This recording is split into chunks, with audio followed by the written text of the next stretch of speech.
Much. Can you hear me okay? Yes, I can hear you perfect. Thank you. Okay, thanks.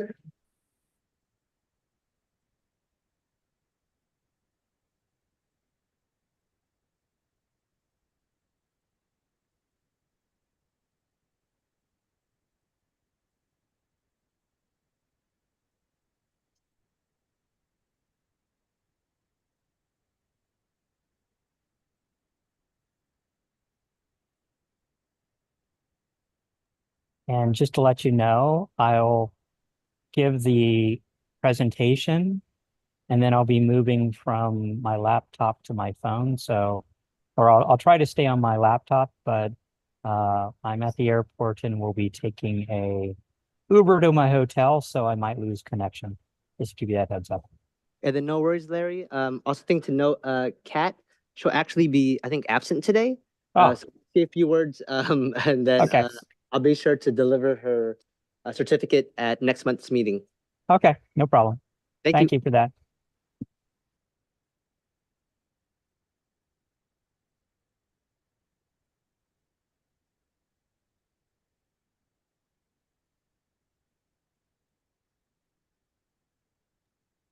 And Ricky, can you remind me did Kat serve a 4-year term or was it a partial term? Unfortunately, I'm not too sure, but I believe it's a Okay. 4-year term. No problem. I just want, Thank you. if you had the info with you, never mind. Yeah, it's fine. Not that critical. Thank you. Actually, it was a 3-year term, 2022 through 2024. Okay, perfect. Thank you.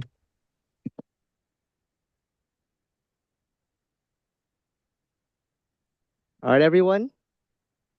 It is now 7:02, and we will start the Arts Commission. Oh.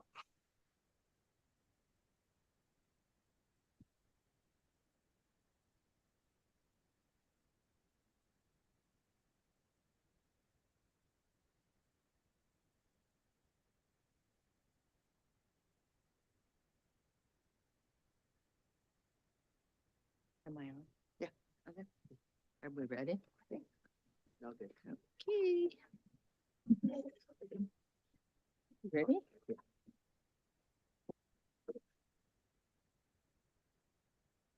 Good evening. Let's call to order the Arts Commission meeting of June 19th, 2024 at 7:03 p.m. The city strongly denounces hate speech and does not tolerate disruptive behavior in our meetings. Sunnyvale prides itself on the rich diversity of our residents. We are committed to creating a culture of belonging where members of our diverse community feel included, safe, and respected. This commission meeting is considered a limited public forum, which means the commission can regulate the time, place, and manner of speech to prevent our meetings from being disrupted. This protects the rights of other speakers and ensures the commission can accomplish its business in a reasonably efficient manner. Speaker comments must be limited to the agenda item being considered by the commission. The presiding officer will make a determination as to whether a speaker's comment is related to an agenda item being considered by the commission. If a speaker does not comply, the presiding officer will rule the speaker out of order. The presiding officer will not rule speech out of order because the presiding officer disagrees with the content of the speaker's speech. Before we get started, I'd like to remind commissioners of some procedural items for this meeting. During the meeting, remote participants will remain muted when not speaking. If remote participants have a question or comment, please use the raise hand feature. Speakers will be called upon to speak one at a time. Members of the public may participate in person, online, or by telephone to provide public comment. Please submit a speaker card to the recording officer in person or use the raise hand feature online to request to speak *9 on a telephone. Location and teleconference meeting details are available on the meeting agenda. Captions are available to viewers accessing this meeting via Zoom. Captions can be displayed or hidden using the Show Captions button. Comments and matters not on the agenda must be submitted prior to the time I call the item for oral communications. Comments on agenda items must be submitted prior to the time I close the public hearing on the agenda item. Speakers are requested to keep their comments to no more than 3 minutes, and time limits will be strictly enforced. Guidelines are posted on the city's website and on the meeting agenda. Please join me in a salute to the flag.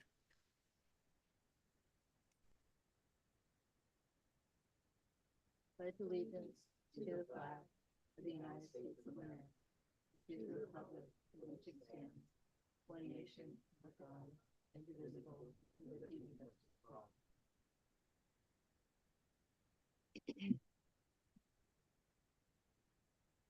Recording officer, may we please have the roll call? Chair Vyth, Present. Vice Chair Philly has an excused absence. Commissioner Kaufman, Commissioner Mason,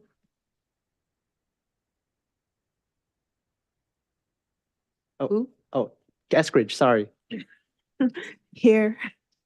Commissioner Lamb. The meeting has 4 with 1 absent. Thank you. Now we will move on to agenda item 24-0665, recognition of service. Mayor Klein, do you have a few words? Yes, I do. Thank you very much. Sorry, I am remote tonight. I've been traveling to Kansas City all day, and I just arrived about 15 minutes ago. So taking this from the airport, if you hear some strange noise in the back. But I'm here to thank specifically our Vice Chair, Catherine Philly, for reapplying and well, for one thing, for serving the last 3 years on the Art Commission, but more importantly for reapplying and wanting to continue the to focus on the diversity of the art in our city. You know, as everyone knows, I'm a big art lover. You know, you definitely have an art mayor who really values the impact of art in our community. And from a city standpoint, we do a lot of great things in order to make sure that we try to put art into all new development, whether or not it's private development or city development, but all the different programs that this commission does to look at, you know, the utility box art, the Sons of Sunnyvale that we'll be seeing this year, you know, all those sorts of things are really fantastic and you know, not appreciated by everyone, but I do think it affects everyone in our community. So I just want to say thank you, you know, specifically to Catherine, but thanks to all of you for what you're doing here. You know, you really do make a difference, you know, from a council standpoint, and we don't see eye to eye on everything, but in general, we recommend, you know, take your recommendations as an important thing from what the Art Commission does. And you know, art is very, you know, touches people's souls in a big way. And what you're doing to make sure that we have a great diversity of art in the city, to make sure that art is an opportunity for especially the youngest people in the community, and how that's possible new career for them. You know, all those are great things. And so I just want to say thank you to all of you for the time that you put in here. And, you know, as you serve on this commission, this is one of the few commissions where you can say for years coming that you had a say in what that final piece of artwork was. It'll be here, you know, 50 years from now. So thank you for what you're doing. Thank you for committing to this commission. And, you know, thank you as always for making Sunnyvale a little bit brighter place. Thanks. Thank you, Mayor Klein, and welcome home.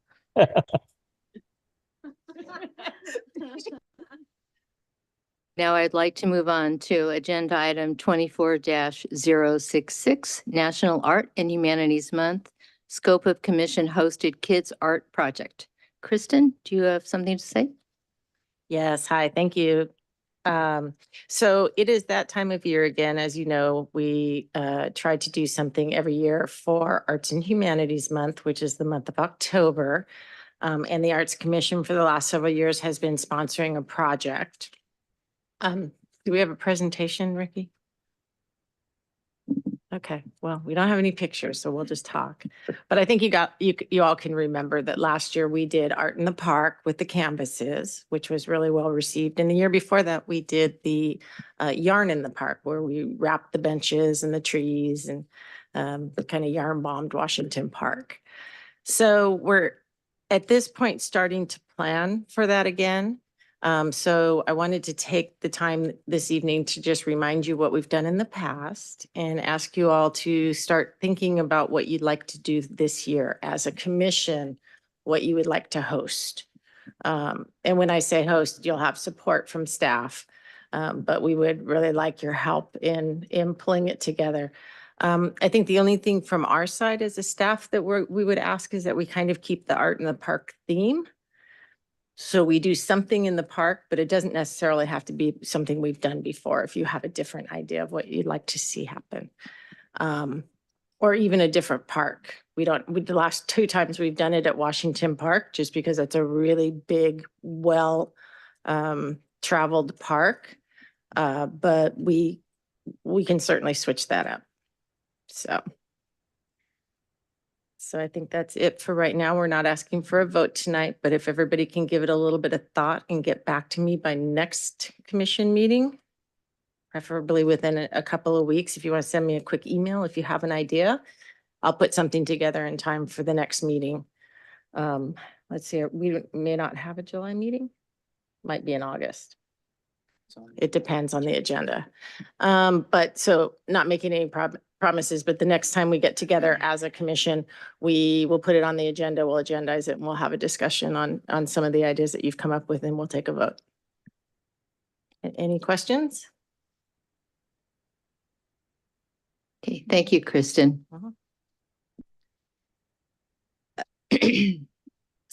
Members of the public will now have an opportunity to address the commission on topics not listed on tonight's agenda.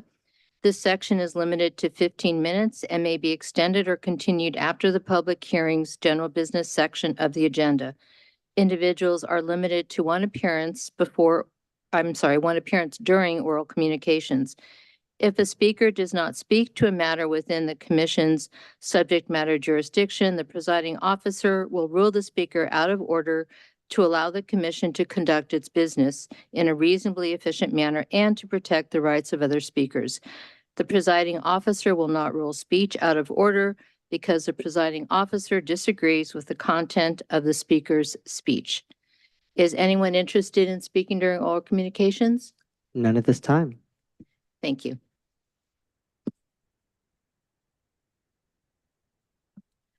So I'll go ahead and close oral communications, and I will open the public comment on consent calendar items. Is anyone interested in speaking under consent calendar? None at this time. I will now ask for a motion from my colleagues. Recording officer, please conduct a roll call vote. First, we're going to approve the Arts Commission minutes of April 17th, 2024 as submitted. So we'll actually approve both minutes. At the same time? mhm. Okay. And then we'll just need a motion, and then I can do the roll call vote. Okay, and the other minutes that we will be approving would be the Special Joint Arts Commission, Parks and Recreation Commission, and Board of Library Trustees minutes of May 15th, 2024 as submitted. Would someone like to make a motion? I'll make a motion to approve both minutes of both art commission meetings. Is there a second? I second. Should you take a roll call vote? Commissioner Kaufman, I approve. Commissioner Eskridge, Approve. Commissioner Lamb, Approve. Chair Veith. Approve. The motion passes 4 with 1 absent. Thank you. And now we're moving on to agenda item 24-0695, review and recommendation of public art for Lakewood Library and Learning Center. So it's my understanding that we have 10 artists that are going to be presenting their work this evening, and we are going to divide the 10 artists into groups of 5. At the conclusion of each artist's presentation, we are going to take questions from the commissioners. At the conclusion of all of the artists, we will then take comments from the public. So Kristen, do you want to, and then we will, as commissioners, rank the pieces that are submitted. And then it will go before council for final decision. So Kristen, do you want to start, please? Yes, hi, thank you. So very excited to be here tonight. This has been a long time in the making, but this evening the commission is being asked to review and rank the conceptual designs for the Lakewood Library project, which is in North Sunnyvale, adjacent to Lakewood Park and Lakewood School. The project is required to incorporate 1% of construction costs for public art, totaling $188,761. A 12-member public art review committee was formed to select the possible locations for public art, as well as to review the artist applications for those locations. The committee chose to incorporate the art on an interior wall near the main entrance to the building and an exterior site in the forecourt or parking lot median. In August of 2023, a request for qualifications was distributed to artists residing in California, inviting them to apply for the project. 44 artists applied for the interior location and 30 artists applied for the exterior location. The review committee juried the applications and selected 5 artists for each location. The artists were then provided with an artist stipend and asked to develop a conceptual design for the project. So tonight, the commission is going to be reviewing those and ranking them in order of preference, and we're going to do them separately. We'll do the interior locations first and then the exterior location. This recommendation will be forwarded to the city council, as previously mentioned, and they will be asked to approve the design selection, and that will be on July 23rd. So with that, we're going to go ahead and start with our presentations. Our first artist tonight is joining us via Zoom from Los Angeles. He's a muralist, Roberto Delgado. Hello, everyone. My name is Roberto Delgado. I am putting in for the interior. As you can see, we are following the PowerPoint, and I can start off by just naming what you can see is that the conceptual design is to be hand painted with acrylic polymer, highlighting people from the neighborhood and the objects that are representative of Sunnyvale's industry and history. Sunnyvale's industry and history is obviously intensive information technology, but I do like to put in some history and culture that dates back. If we can go to the next slide. My technique is one of photography. This is an example from Clark Middle School in Anchorage, Alaska. As you can see on the left, I took pictures from people who were in a cafeteria. This is very simple design. It was just the students and staff. And then one of the photos that I then put into line drawings and made a composition, which you can see on the right, was then painted in with acrylic polymer. That what you see on the right is approximately 9 feet tall, and it was on a circular balustrade. Can you go on to the next one? This is an example of how I do the technique. This is the mission station in LAPD mission station in LA. And it was a large mural. This was a design build, as was the Clark Middle School. They were all design builds. So I was working with the architects and the the general contractors and the planners and the stakeholders. And this is a line drawing of the of the mural. As you can see, it is then painted with acrylic polymer, and these paintings are done with hand brushing. There is no airbrush. There is no digital. It is hand brushed in the old style. You go to the next slide, please. Now, as I said, that it is information technology, but I like to reach back into history. This is from the Mayan codexes. From the history, it dates back approximately 1,200 years. It's the symbol for zero. And one of the curious things about the numbering system of the Mayans was that it was pretty much binary, 1 and 0, but they had a dot dash, pretty much like Morse code. So it's pretty much the example of the earliest binary system, which is used today in the digital world. Can you go to the next? So this is an example of my concept. It has about, I would say, 8 objects. I don't like to do everything, including the kitchen sink, because I don't think it serves very much. When you take an object and you juxtapose it and superimpose it one over the other, it does become fairly abstract. What you see in the center is is an example of what I do with the gradations, but this was done with Photoshop. Just to give you an example of what I do actually with hand painting.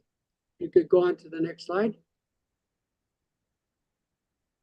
This is, I wanted to introduce the idea of STEM education, especially with women and the way they can play, that they can play a part, which is often excluded in the industry. And we have 2 young people here, and they are bracketing the total space of the mural, the concept. You can go on to the next slide, please. These are example photos of a mural that I did for Florida State University Student Union. With it was the same concept as very simple as the Clark Middle School. I just went in. Actually, with Florida State, I just sat in a corner and just took pictures of people going by, and I chose the ones that were most interesting and put them into the final composition. If you can go on to the next one, this is an example. You can see the line drawing. I put the obvious thing is the smartphone that the young lady is using, which in as little as 10 years may be a museum piece, because there will be a way of actually putting in to the skin graft. And this is not an impossible situation where you can actually see things through your glasses and be able to communicate by various means that right now look like science fiction. Please go on to next. Please go on to the next slide.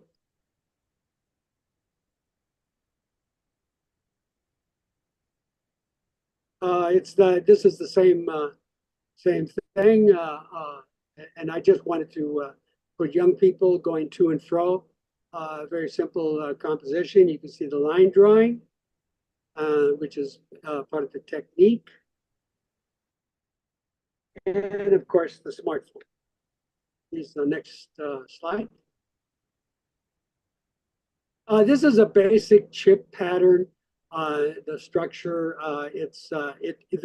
may also be a museum piece down the line because they are going to probably have 3D cubic chips that are not two-dimensional, but are actually three-dimensional, which almost sextuples the amount of information that you can have in a chip, which is pretty much down the line, but maybe in next year. You can go on to the next slide, please. This is, This is a 2-minute warning. pardon? And then this is a 2-minute warning. Yes, this is an abacus, so this is going back some 2,000 years or more. And you can go on to the next slide.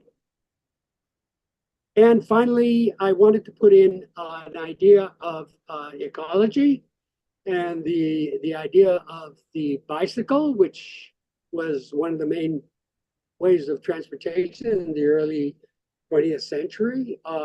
This is a pedal with sprockets, which represents what in the modern car is the motor, because you have a person that's driving it and propelling the machine from point A to point B.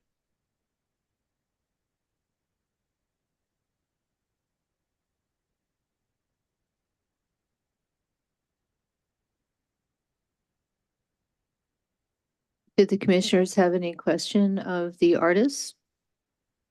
Are we saving questions until the end? No, I think what we decided to do is we would have questions of the commissioners after the artist presentation.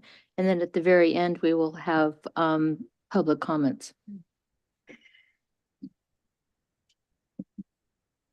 Right, I'm sorry, yes, but we are commenting now if we have questions of the artist after their presentation, or do you want to wait till the very end? Yeah, just the distinction between questions versus comments. Questions to Sorry. clarify the artist, or could you expand on this a little more? I didn't understand this, or that kind of thing. Comments we'll do after the public comment. Right, so questions of the commissioners after each artist, correct? Of the artist. Thank you.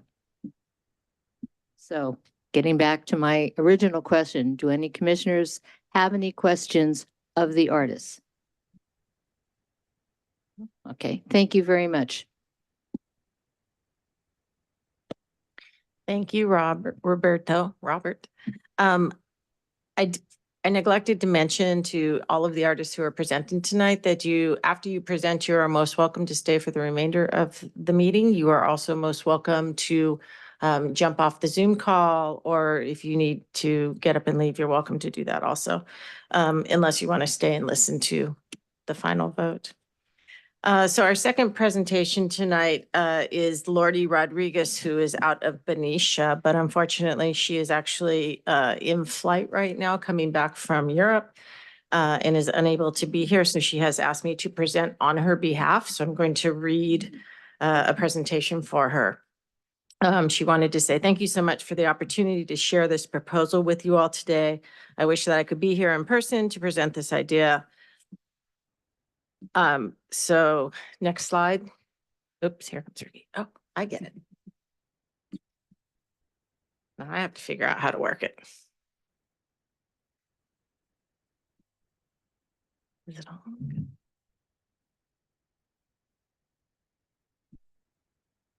Okay, there we go. It's just going on its own now. Okay, here we go. Okay. This mural depicts a map of Sunnyvale repeated horizontally throughout the length of the wall at 39 feet. The freeways and the coastline are the only elements that are retained from the original map. The areas within the freeways are populated with blocks, in quotations, that don't follow the actual road layout. There are 3 types of blocks. There are multi-layered blocks that are colored with a random color generator, light orange blocks with horizontal dotted lines, and dark blue blocks with thin white lines. The core concept of this piece is a portrait of the city of Sunnyvale that uses visual elements from maps, the agricultural history of the area, the current economic environment, and the increasing diversity of the residential population. One of the ways that I like to abstract the map to make an artwork is to repeat the image. Fabricating this on wallpaper validates the repetition.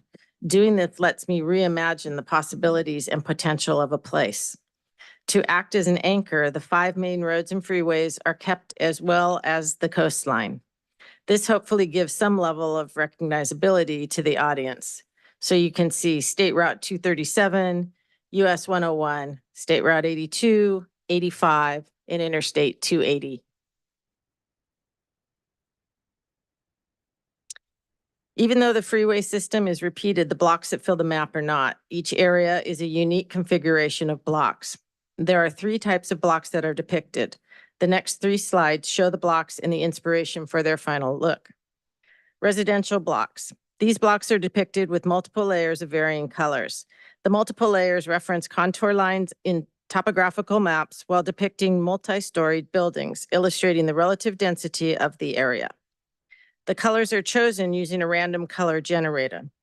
Randomly chosen colors is a running theme in my work where the colors chosen are from a pool of every possible color.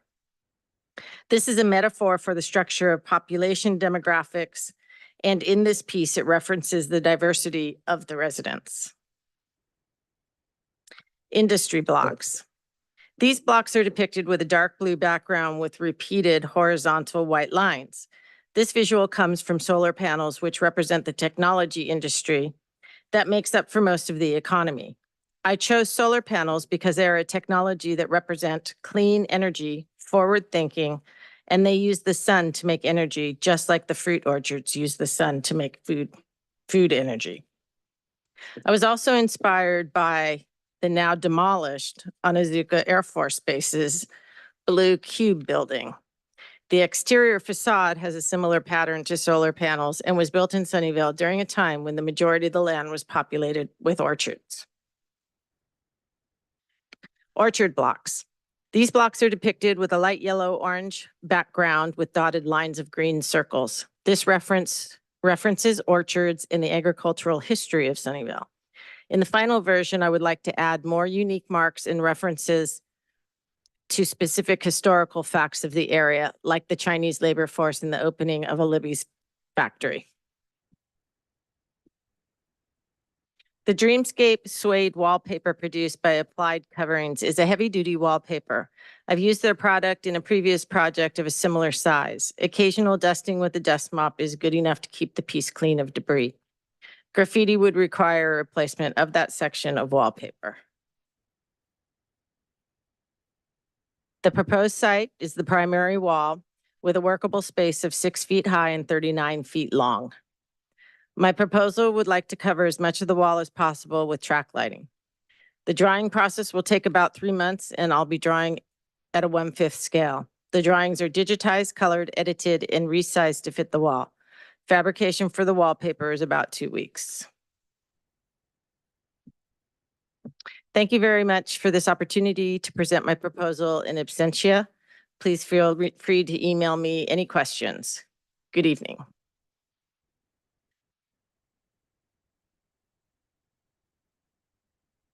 That concludes Lordy's presentation. So I'm expecting you don't want to take questions. I can certainly try and entertain them, but Okay. I Does don't, that- I don't want to speak on her behalf incorrectly either.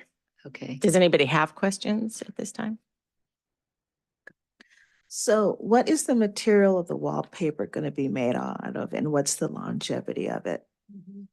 I would assume it's very similar to the wallpaper in your house, whatever the longevity for that would be. She did mention that it is replaceable in sections, just like the wallpaper on your wall I mean, would be. I've been to Bevmo and you could get those wallpaper squares and they're pretty thick and they're textured from Europe. And so I was just wondering if it's the thin paper you would get at a at the hardware stores, at the thicker or more complex one. Well, no, right here. Coverings. Yeah, all I can tell you, I don't know enough about the wallpaper. Trenton's going to try and look it up right now, but she describes it as heavy duty. So. Any other questions?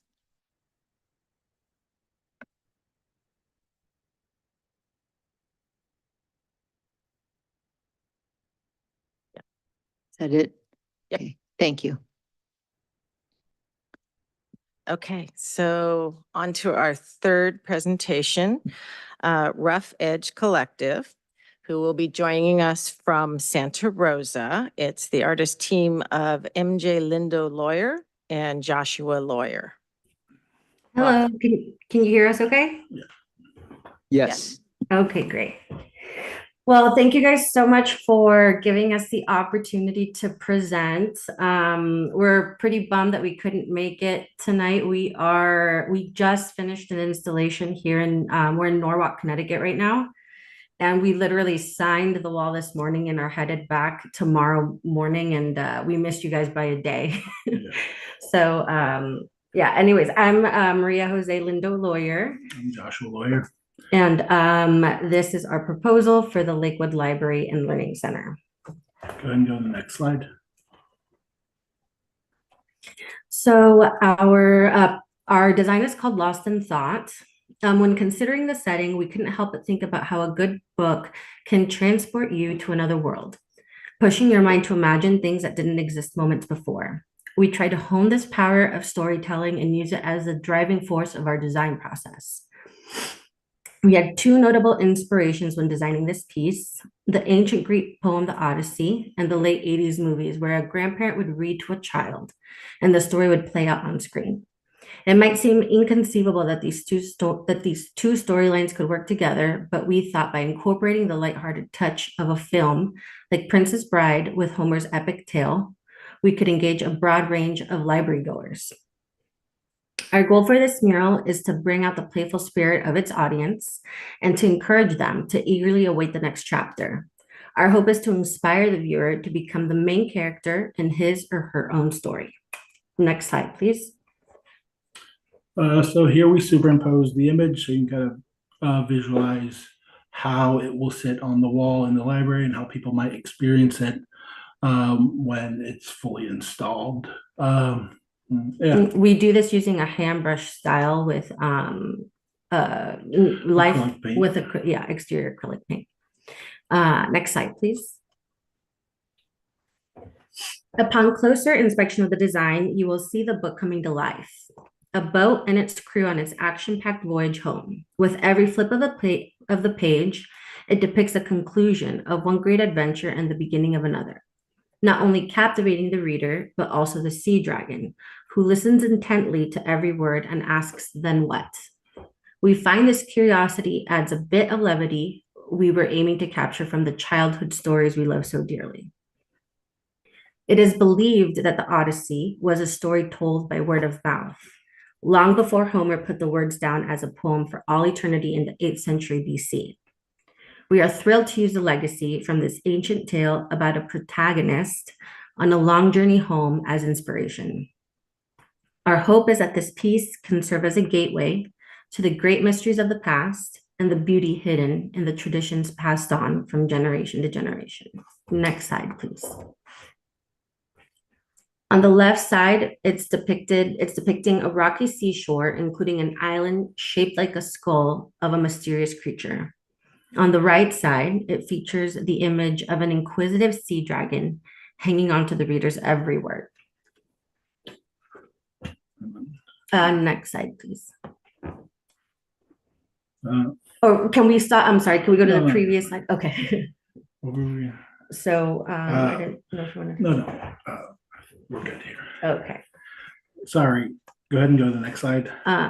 We thank you so much for this special opportunity and happily welcome any questions or comments about our proposal. We look forward to continuing to collaborate on this project, and we hope to hear from you guys soon. Do any of the commissioners have questions of the artists? Yes. Hi, thank you for the presentation. I'm curious how you chose the character in that mural, this young woman, and I have other questions as well following this. Yeah, to be honest, when the project first started, there was a really tight window to develop the design. So we just went with MJ. The goal would end up be potentially to change the figure. one of my nieces lives like really close to where this library is going to be made.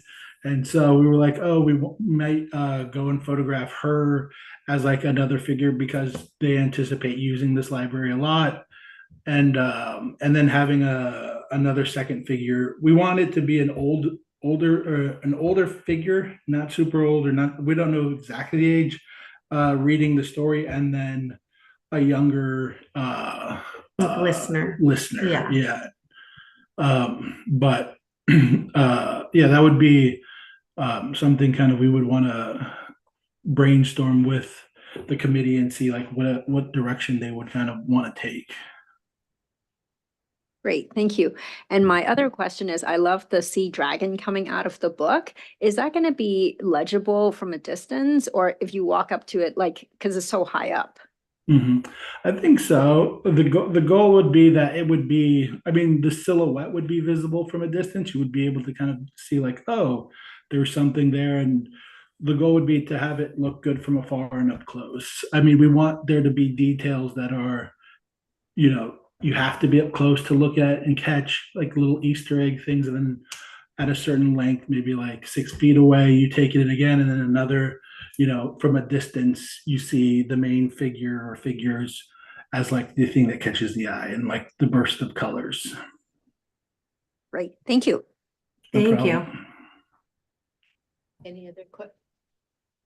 Any other questions of the artist? Thank you for your presentation. Thank you. Thank you.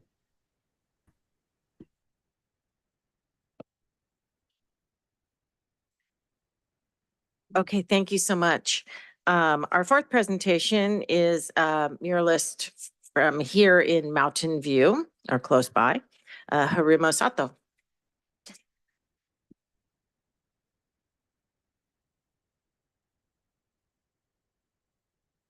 Good. Okay. Nice to meet you. I'm Harumo. I'm very happy to be here. So for me, the goal of this project is to create a base of the sense of belonging in Lakewood community.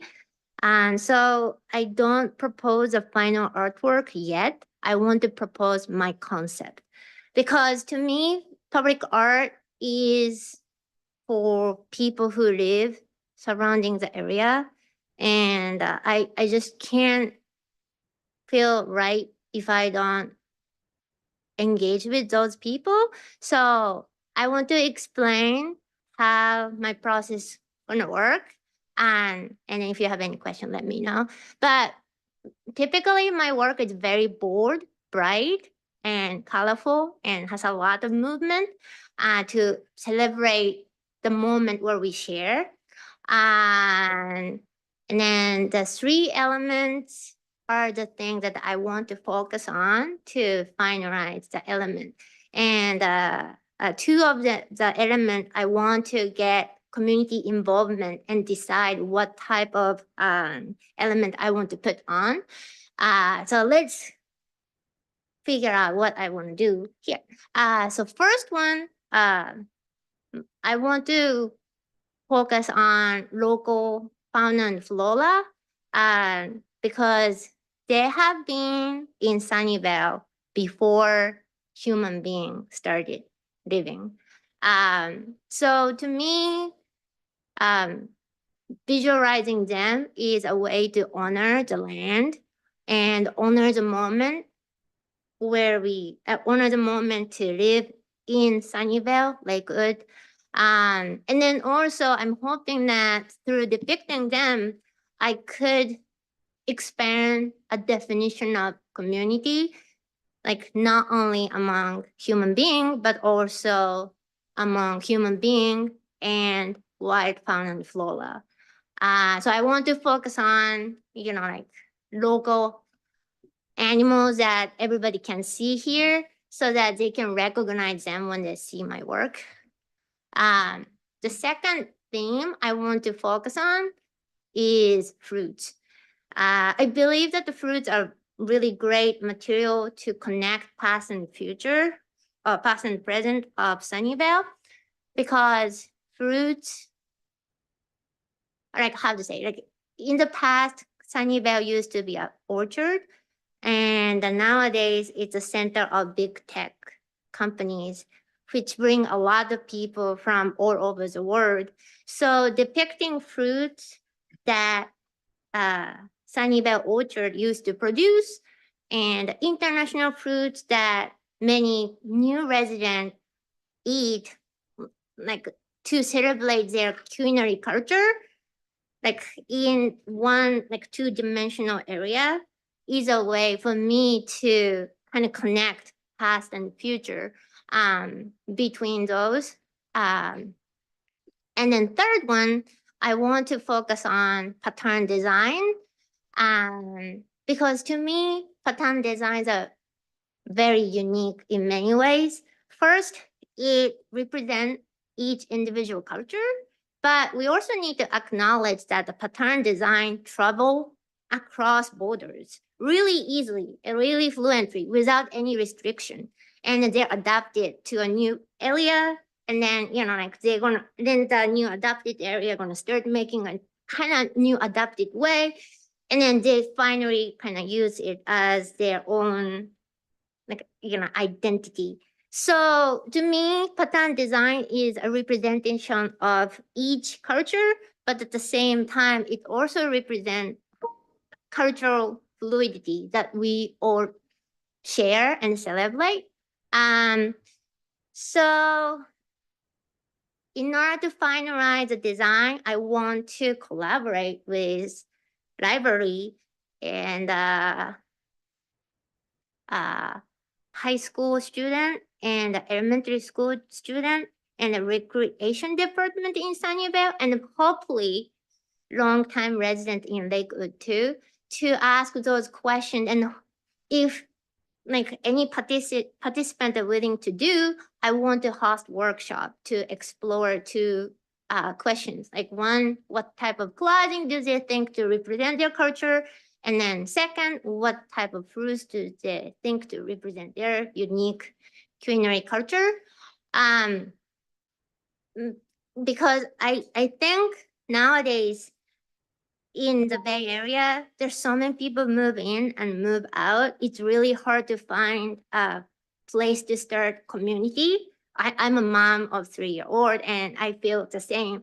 So I believe that the public space is so important to create a great community, and it's gonna be a base, a center of the community living.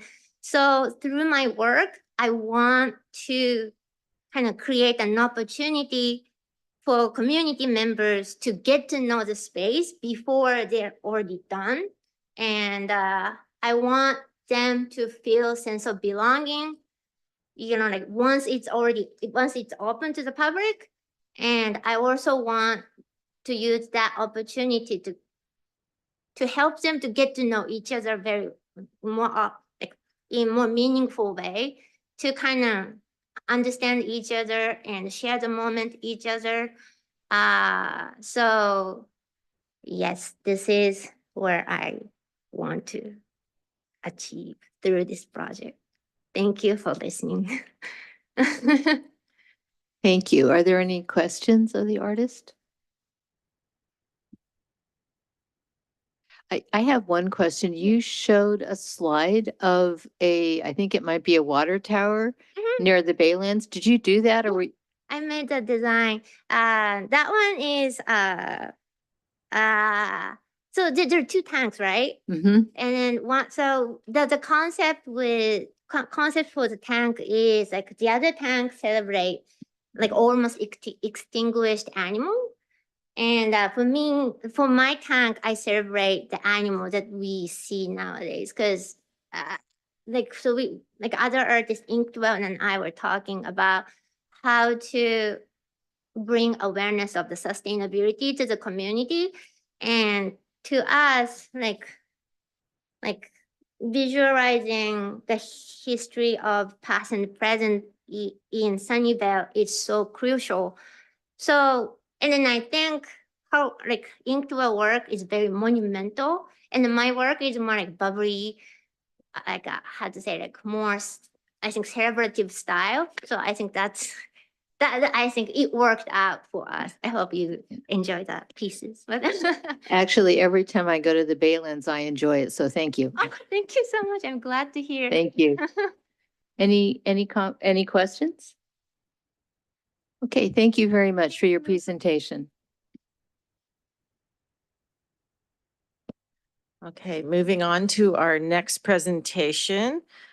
We have the muralist team of Yano and Zhu, who have traveled here from Los Angeles to present tonight. So Ryan Sarfati and Eric Skotnies.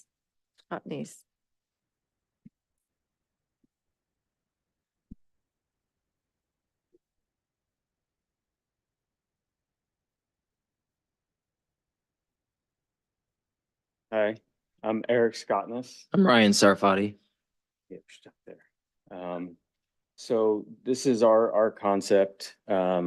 We've called it Lost in Literature. So just to give you a little background on us, we are a collaboration duo from Los Angeles. We grew up here in the state of California, but we have painted all over the world. We currently have the world record for largest augmented reality mural in the world out of Tulsa, Oklahoma. It's 15,000 square feet. It's the entire length of a city block. We also have worked with several communities all over the US. Community engagement has been our biggest asset, so to speak, in our artwork when it comes to public art. Do you want to add? No, I think we can get into the design. I think when we saw that this was a library, we saw an opportunity, especially for me growing up, literature was huge, a creative outlet. My grandmother had a radio show on KPFK called All About Books. So every week she would interview a new author and I would get to go in and meet them. And it really just ingrained my love for books and the creative opportunities. Like got to meet James Gurney, who did Dinotopia, and the list goes on and on. But we saw this as an opportunity to express that to younger or engage younger generation and bring them into that, because I think that has been lost in a lot of the youth today. So this is kind of our narrative behind this piece. Yeah, it's the overarching concept is lost in literature. And the idea is that we took a look at the biophilic design that the current library has and made sure that our design was integrated into that exact concept. So it's heavy on nature and feeling like you're in the space that it was designed for, basically. So the architecture, in my understanding, we haven't seen the space, but its focus is on biophilic, I believe is how it's pronounced, concept. So we made sure to engage with that. And we picked a few different books to kind of run through what we call an ethereal world, emphasizing three core concepts: nature as a portal, transformative power, and connectivity. So this narrative takes the viewers on a portal through a pure imagination. And we start with a child on the right-hand side. So we'd be traveling from left to right as a child opens up a book by candlelight and starts to begin down this journey. Yeah, and then we step into the world of Alice in Wonderland, who kind of opens up into Tom Sawyer. And then we travel on. The actual book is Through the Looking Glass, but yes, we travel down, and then we have both historical references to fiction literature, but also we have Amanda Gorman's recent poem that's acknowledged by the child with the microphone, and the poem itself is The Hill We Climb. And then we have a little snippet from the Lord of the Flies, and Lord of the Flies was something that popped into my head because one of my teachers illustrated the first cover of Lord of the Flies. So, and that being said, with this composition, this is kind of our idea for the direction that we want to go. But what we'd really like to do is have some sort of community engagement where we let the youth pick what books are put into this composition, and then we're able to illustrate what they choose kind of in the same setting, but of leaving the child reading the book to the candlelight. So it's really giving the youth of the city their chance to see what they want to see. And again, like I started, like we are huge on community engagement. So any opportunity that we can to help facilitate the successful approaches we've had to community engagement, specifically in this world, we would be more than happy to jump in and take part in what that might look like to kind of help streamline. And do you have anything else to add? I think the concept here is more so like we wanted to show you what the journey looked like and what we're capable of as artists. I hope that you guys have taken an opportunity to look at our past work, which is a clear indication of the work that we kind of do and that we try to provide. So like everything we do is to the utmost detail. It holds its weight 4 feet away, 40 feet away. The extent and longevity of all of our murals is very, very important. We rarely have the opportunity to paint indoors, so we're very familiar with the longevity of 20 to 50 years when it comes to muraling. This is a no-brainer for us. We would use the same paints and everything else that we would use on our other murals. The difference is we're indoors, so we're protected from the sun, so that's a good thing. Do you guys have any questions for us? I do. Thank you. So this is going to be hand painted because this almost looks like a digital rendering. We digitally rendered it, yes, and it will be hand painted, and it'll be, we promise upwards of 90% accuracy with 10% for color variation or us tonally having to change a color on the spot. But if you look at our past work, and we could offer the opportunity to look at our renderings, they're pretty accurate to the end result, plus or minus 10%. Yeah, in the last 5 or 6 years, we've really honed our skills on rendering our mural and making it look almost exact to the final product, because we've had to go through so many, almost a learning curve of selling product to the client. Coming from the background we came from, we would just hand over sketches. That wasn't sufficient enough. So we started to learn, we need to learn how to illustrate and procreate and build these compositions that look almost exactly like our murals to actually get the client's approval. Mm-hmm. Got it. And my second question is, you mentioned that you made the biggest augmented reality mural in Tulsa, which sounds pretty cool. I don't think there's any AR elements here, right? That's correct. The budget, augmented reality, although it is still moving ahead and it is getting cheaper, the budget for an augmented reality mural, for example, for that one was $53,000. So it's a little bit out of scope for this project. If we did have the budget, it's something that we've been trying to, tech and public art is something that we're big on. We're actually won a CODA award for best in public space in 2021 for the exact world record that we're talking about. And the idea is that on all of our projects, we have an added component of tech meeting art. And so that was one of them. If we could have on this project, we would have. The storyline here is more the engagement in the community and making sure that it fits well in this facility, in this actual space. So my understanding is, I think this is the children's side of the library as well, if I'm correct. So we tried to make sure that it fits within that scope. And that's also why we're up, because we don't know the ins and outs of what the layout of the library is.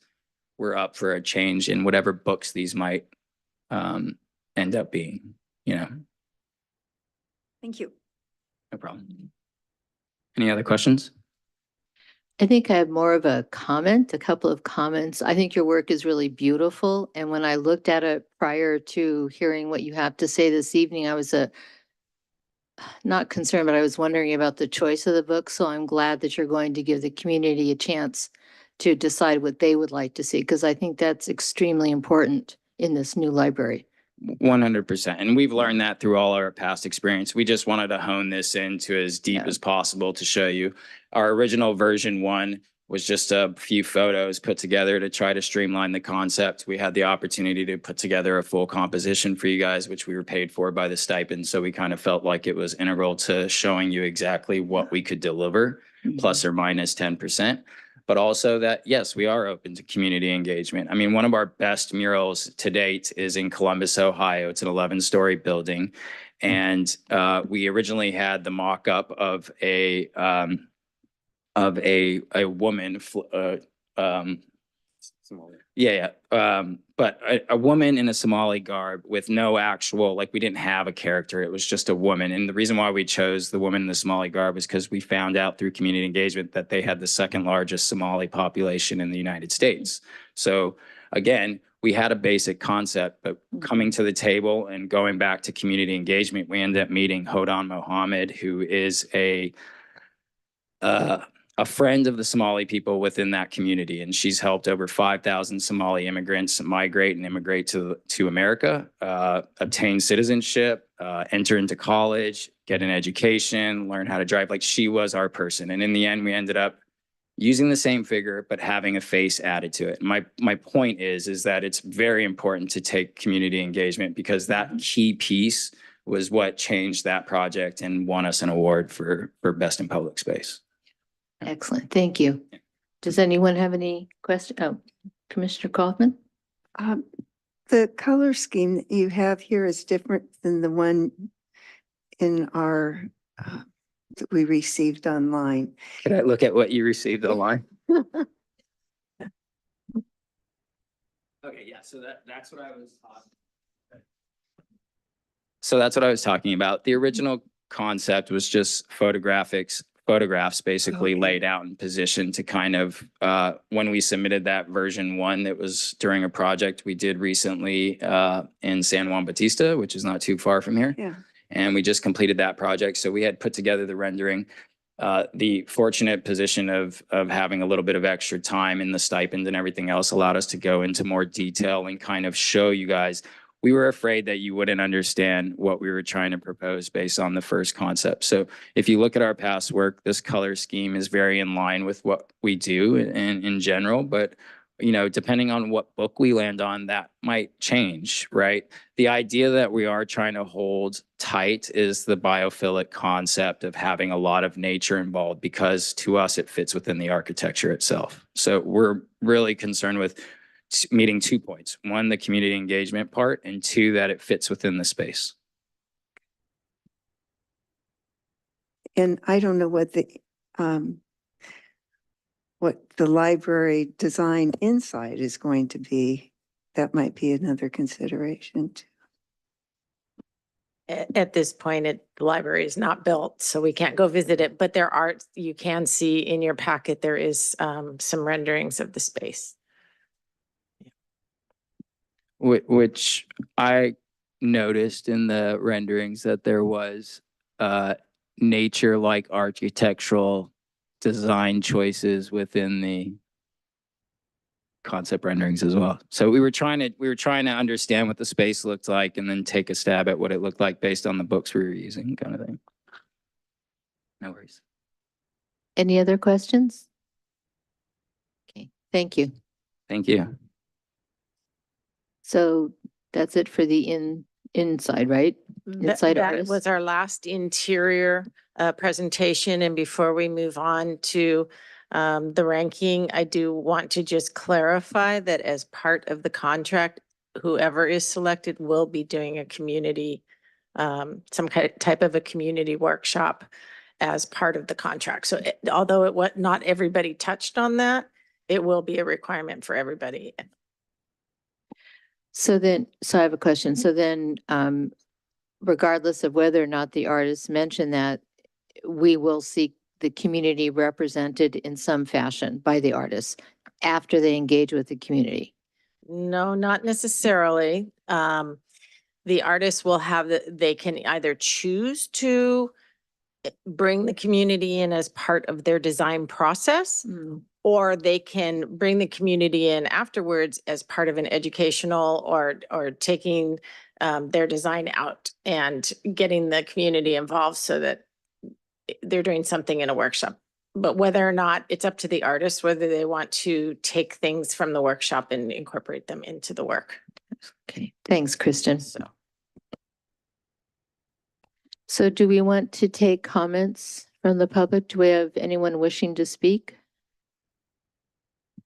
None at this time. Okay, thank you. So, sorry. Any comments from the commissioners? before we rank?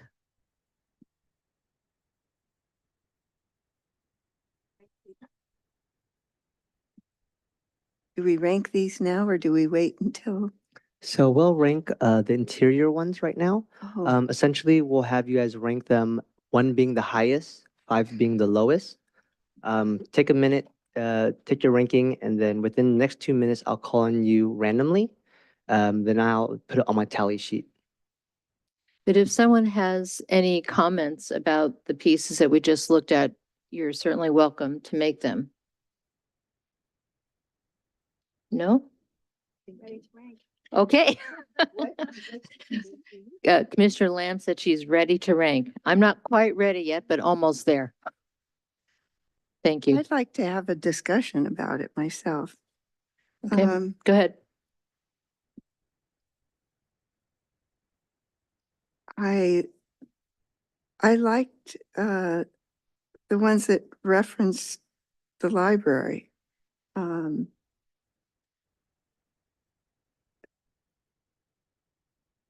But then I'm open to something else. What do you think?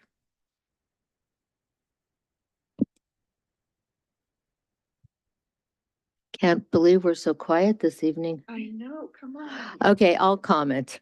I really like the pieces that, to me, if I were a child or if I were bringing my granddaughter to the library, I would be really enthused about it, either by the colors that were used, the subject that was being used. And I think some of the artists, in my opinion, meant that criteria for me. And I'm really pleased to see that. And I'm also pleased that there will be community engagement. I personally would prefer in the beginning, but if it's at the end of the work, that's perfectly fine as well. I just want the community to be able to be involved in some fashion with this. So those are my comments.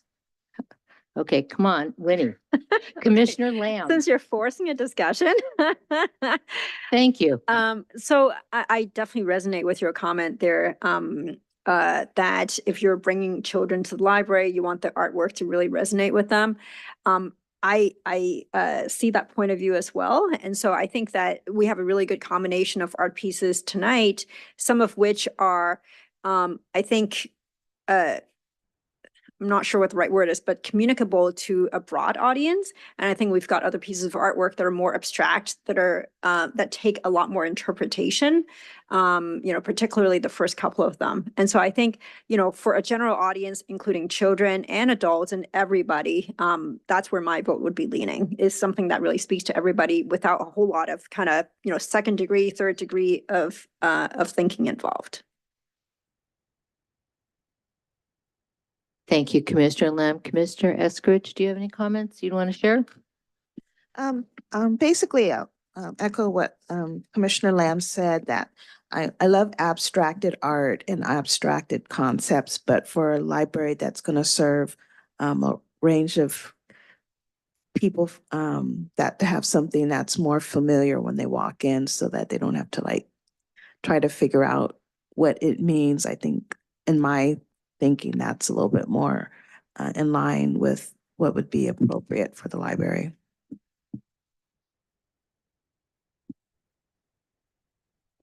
So do we need more time to put our ranking together, or are we ready? Okay, so it's all up to you. Ricky, how do you want us to do this? So I will call on each commissioner's name one by one. If you can just give me your ranking, number 1 being the highest, number 5 being the lowest, then I will take down the ranking. I'll start off with Commissioner Lamb. Ricky, would you mind putting that list on the screen, please? Okay. The only issue with that is that everyone will see the ranking as I tally it live. Okay, all right, fair enough. Okay, so my rank number 1, being the most preferred, is Joshua and MJ Lawyer with the Sea Dragon. Mm-hmm. Rank number 2 is Lost in Literature.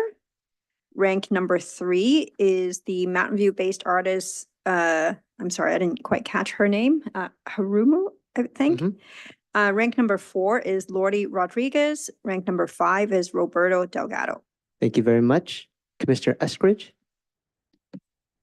Okay, my ranking number one is, I don't know how to pronounce it, but the group that started with the letter Y, that just presented. And then number two would be Sato, the one who did was the nature one. Number three would be Delgado. Number four, Rodriguez, and number five, Rough Edge. Thank you. Chair Vyth. Number one is Lost in Literature. Number two is Lost in Thought. Number three is Our Mountain View Artist. Number four is Lourdes Rodriguez, and number five is Roberto Delgado. Commissioner Kaufman.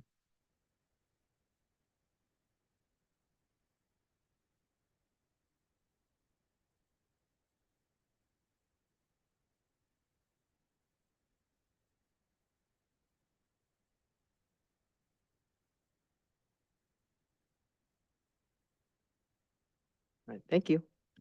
So I will share my screen.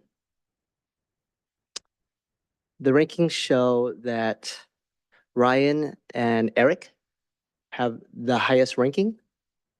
So they will be first on our list, and then as a second, we'll have Rough Edge Collective. And that concludes our ranking of the interior designs. Thank you.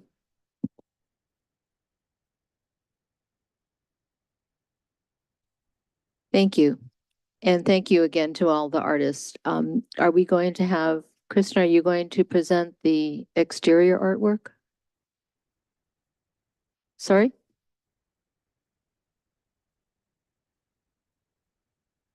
So the hand wasn't raised earlier when we took open communications for the public.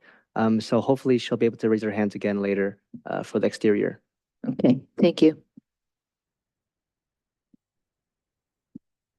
Okay, so now we will move on to the second set of artists, which is the exterior locations.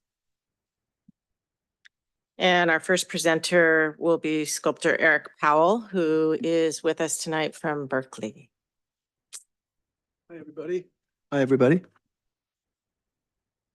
Oh, what's that? Oh, okay. Good. Is that good? Oh, yes, I do. Thank you. Great. Nice to be here. Really happy to be here. I reflected a lot on what I would want to bring to this library, beautiful library. I've done 3 other libraries, one in San Francisco, one in Berkeley, and one in Castro Valley. And I've actually done one piece in Sunnyvale here. But libraries are very rich. I like some of the other folks here, was really deeply kind of influenced by what I discovered in libraries early on. That's where I discovered a lot of my heroes like Leonardo da Vinci and Buckminster Fuller and Picasso and many, many others were in libraries. And you know, 20 or 30 years ago, they were saying, oh, you know, books are going to be obsolete and library is going to be obsolete. And of course, that is far, far from true. They're dynamic sources of learning. And so I wanted to do something that really was a way of inviting people and creating something that was really uplifting for the library. And I looked today and I saw renderings of the library that I hadn't seen before, and it really showed how really it's beautiful transition that you make going into the library, that the sort of covered entryway that that really makes this great sort of transition between the interior from the exterior to the interior of the library, and also from the interior to the exterior. And so what I'm proposing is a 3-part sculpture that invites people, visitors, from the outside into the library.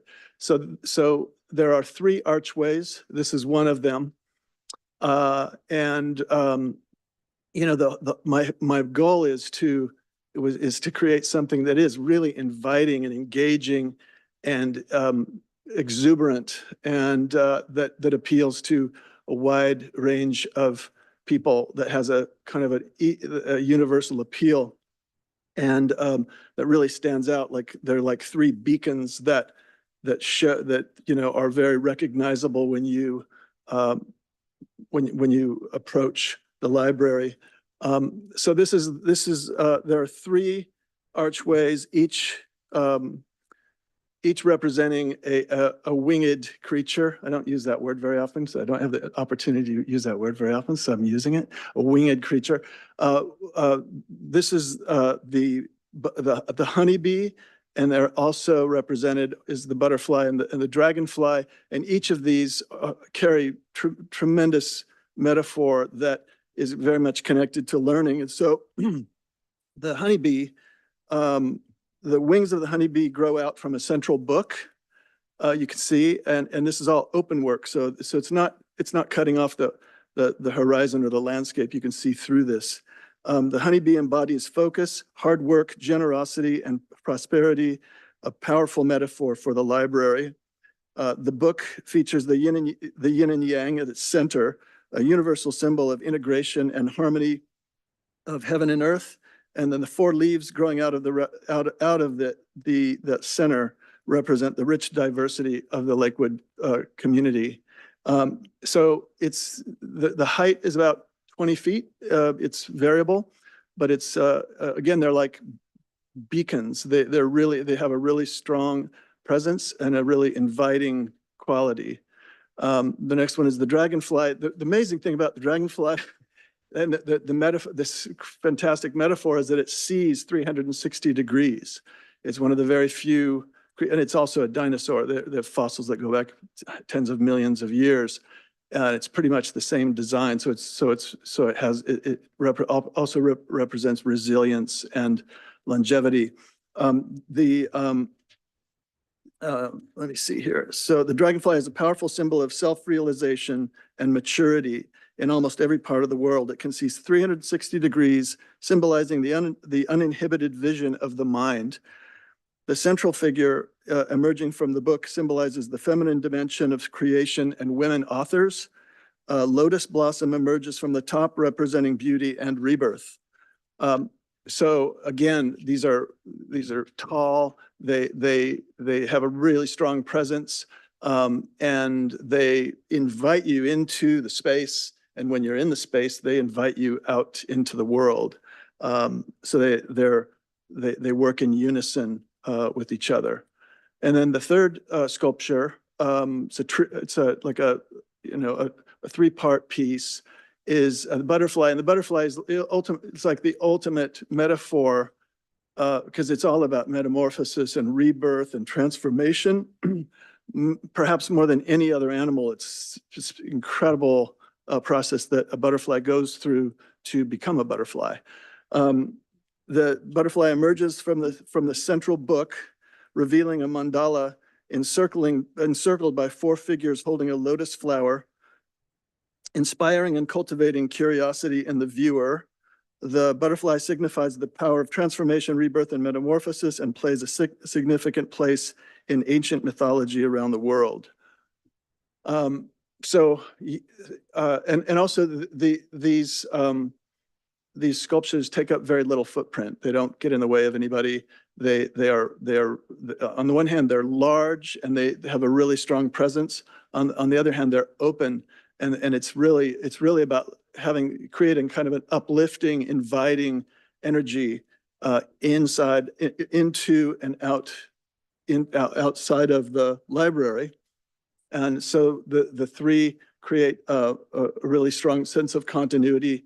And this is where I would suggest locating them all in one line. So if you're coming out of the library, you can see right through all three of them. And vice versa, when you're on the other side of the parking lot, you can see right through all of them. So it creates this continuity. And, the wings represent flight, the flight of learning and expanding your consciousness through reading and learning, because it's called a library and a learning center, the facility. And so it's celebrating the taking flight in the sense of expanding your life through learning and reading. And that's a little closer showing how they're laid out. And the one on the bottom is in the courtyard, so it really invites you into the library. And yeah, I think that's it. Thank you. Any questions? Thank you. Yeah, any questions? Are you going to have illumination at nighttime in Yes. some way so that it could be, Yes. Yes. And if, and I did not include that because I wasn't sure how what the logistics were, but the pieces can be uplit. But what I would very likely do, and I've done that with some other pieces of public art lately, is integrate light up onto the sculptures so that they're very well illuminated, and also the lights are out of reach of anyone who might be interested in doing something with them.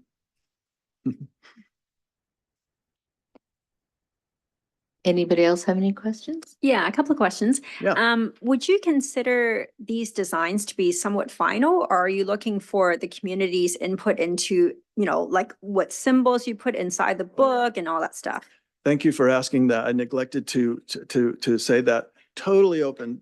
Again, like the lady said, I also feel this is an initial concept, and I'm very open to input and finding out what speaks to people who are in the neighborhood who are going to be visiting the library, and making adjustments as warranted. Definitely. It's a work in progress. It's like a living, to me, these designs are living things. Thank you. And my second question is, what is the material that you're going to use to fabricate these pieces? And would you consider using recycled materials? Right. Some of this was in the narrative. That's why I didn't say it, but I'm happy to answer. So I use steel. It's called mild steel. And I use extremely durable finishes that last minimum 25 years. They're industrial 2-part urethane, industrial grade paints. And yeah, definitely open to recycled materials. I mean, steel is technically recycled already, but for example, I recently did a piece in Belmont, and I used this beautiful old recycled lamppost and had it sandblasted and primed and painted, and then installed a light at the top of it, and there's a sculpture on top of the lamppost. So yeah, that's no problem, and I invite that. So I have a couple of questions. You had mentioned that the height is variable. Yes. What are you envisioning? You said 20 feet, and would it be shorter or taller, or what are your thoughts? I think 20 feet is a really good starting point. It could go higher than that. Mm-hmm. I would ideally like to have a conversation with the architects, if that were possible, to get their perspective on the best height, because I want it to be uplifting, and so the higher the better, up to a point. Mm-hmm. So it could be 30. They could be 25 or 30 feet high. I think that would still work. Yeah. And the other question I have, would you consider, and I don't know if this would be feasible, to have the objects lit as people walk by them? Instead of keeping them lit all night as you're going through them, then they would light up. Mm-hmm. Yeah, like Mhm. motion sensors. Yeah. Sure. I would be open to that. However, since LED lights are so low, they're so inexpensive to run, Mhm. and they last almost indefinitely now, these sealed LED lights. I think there might be some advantages to just having them on during the dark hours, during the night. But yeah, if that was preferred, that can certainly be done. That's very, available technology. So I don't usually make a practice of telling an artist what to do, so I'm Please. not intending to do No, that. go But ahead. my thought was in that type of lighting, as I've walked around this building, I almost felt it was kind of magical. All of a sudden I got to a place and a light went on. I noticed that in the bathroom just now. Oh, did you? Okay, well, yes, it happens in the happens that was outside as well. It's like, no, it's Wow. okay. Yeah. But I just thought it was really magical. And I think it would be really magical for a child in the evening to walk up to one of those objects Mhm. and wow, all of a sudden the light goes on. It's just, but again, I don't profess to tell artists what to do, No, but no, it's just a thought. Totally open to input. And that, related to that, I have a son who just graduated from 8th grade, and I showed him these designs. He really liked them. And so I've been around a lot of kids, and so this is definitely for kids as well. I mean, not least of all kids, these are universally recognizable symbols. But the lighting will be important, and the color also. I want the colors to be really rich and really saturated, but at the same time not garish. So I often use somewhat muted colors, and these colors last, like I said, for decades. Okay, thank Yeah. you. Thank you. Any questions? Any other questions? No? Okay, All right. thank you very much. Thank you very much. Appreciate it.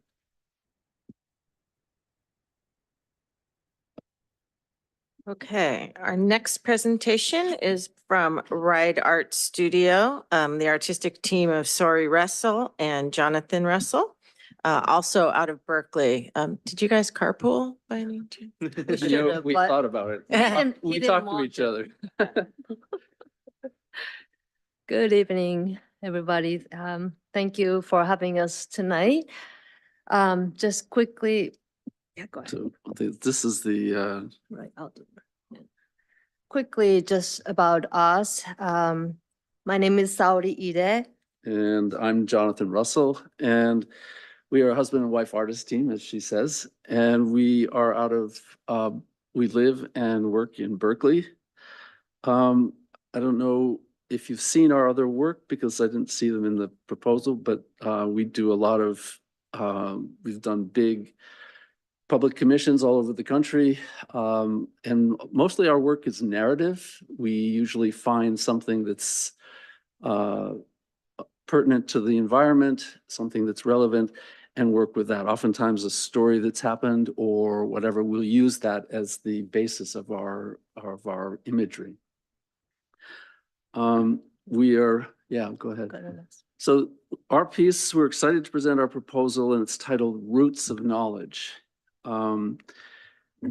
This, excuse me, is the modern day library is more than a repository for books. They are the pulse of the community, offering opportunity and guidance to all. And we want to celebrate with this the narrative of how the invention of writing is, well, we think of it as the most important invention in the history of humankind. For the last 50,000 years, we have been using and evolving symbols to communicate and pass on our thoughts and ideas. These ideas in turn produce new symbols, which then go on to produce more and more complex ideas. The modern day library is the focal point and storehouse of where this evolution in the form of letters and words continues today. So with this in mind, our vision for the newly constructed Lakewood Library and Learning Center is to create a unique artwork that invites everyone, young and old, to celebrate the importance of written word. So our sculpture proposal, again titled Roots of Knowledge, consists of 3 quill pens fabricated in stainless steel, as you can see here. Each rise approximately 13 to 14 feet high and are mounted on top of a raised stand in the image of an inkwell. The design of the quill pen is abstract to harmonize with the modern architectural design. The feather is made with stainless steel pipes, open slotted pipe design mimics the lines of a feather and creates a light and airy feel. And we thought, we felt this was important because in order to match the see-through quality of the glass walls, and then I think it's throughout the inside, the main part of the library is all open and then it's glass windows all over. So we wanted to sort of mimic that and capture the same feeling of airy light feeling. And, it will not only just see through, but the sun will, sunlight will come through the open spaces and cast shadows. So on the ground, there will be a paving design of pen strokes that connect to each of the quill pens. This root-like form passes through the library's forecourt and ends near the main entrance door. Each root branch will have multiple leaves growing off of it. These will be fabricated in brass and inset into the pavement. On each brass leaf, we will etch words that are relevant to learning, community, and life. Yeah, it's kind of hard to see, and this light is a lot of light here. That it's actually those leaves are a little bit more yellowy brass plates. Right, and you kind of looks like black, but maybe the later we'll have another image that will show you detail. Also, the next one, this view is from the above, just to show you how this branch-like roots are going in the paving design. And our idea is that the people will sort of walk around the quill pen, as well as they will be like a treasure hunting, finding, words on the plates, and then like a stepping stone will be stepping to another, or just following the branches, and you'll be making a way to the library or coming out of the library. You'll be greeted by this. And we wanted the sculpture to be interactive, so it's not just looking at it, but you want to be physically be part of it, and interactive, but also educational. Great. That's in that same idea. We're looking to allow our viewers to connect with the sculpture from different perspectives, meaning the feathers can be seen from a distance as well as enjoyed up close. The paving design is at ground level, and this creates an intimacy and a close connection to the artwork. And also thinking about different perspectives, we're missing a slide. Well, maybe there's another. Oh, here we go. Oh, there we go. Sorry. Also thinking of different perspectives, it's for a nighttime presence, we'll have a programmable LED light that's mounted at the base of each feather, and that points upwards. And as the gently changing colored light cascades up and over the stainless steel pipes, it creates a beautiful kind of luminescent pattern. And just another view. Well, we want to talk about symbolism. Yeah, so we're gonna just go over symbolism and that sort of the meaning behind of each element. So we chose the image of a quill pen because it represents one of the first writing utensils that has been used in many cultures, although many other cultures have different writing implements, such as like reed pen or brush or even a carving tool. I think the quill pen is almost in the universal symbolic icon of a writing, and this is a timeless symbol of creativity, communication, and freedom of expression. Right. So in many cultures, a feather signifies honor, trust, strength, and wisdom, power and freedom. When a feather falls to the earth, it is perceived as a gift from the sky, the sea, and the trees. Feathers may arrive unexpectedly, but not without a purpose. Feathers have an intrinsic connection to flight and thus symbolize freedom, liberation, transcending, and the pursuit of dreams.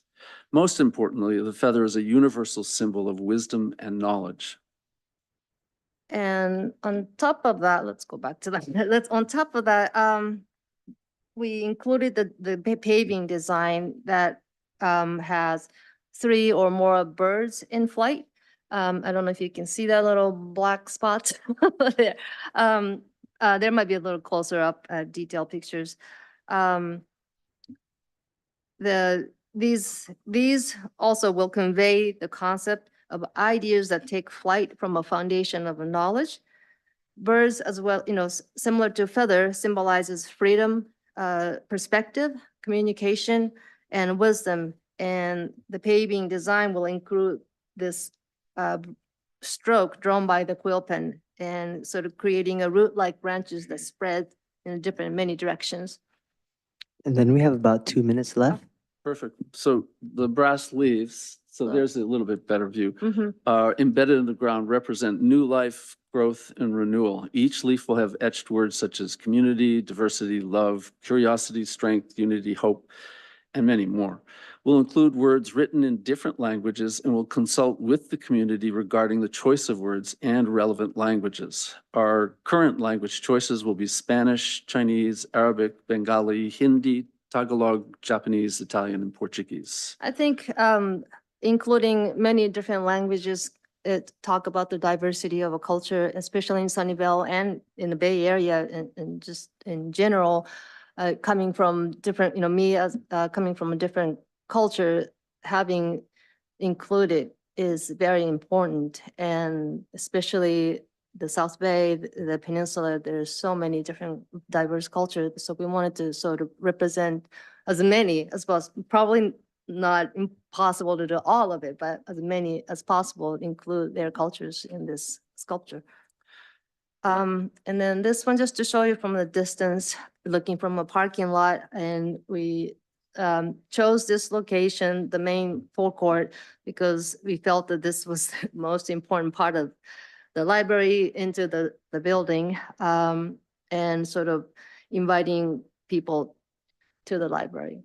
Right, so welcoming children and adults to the library.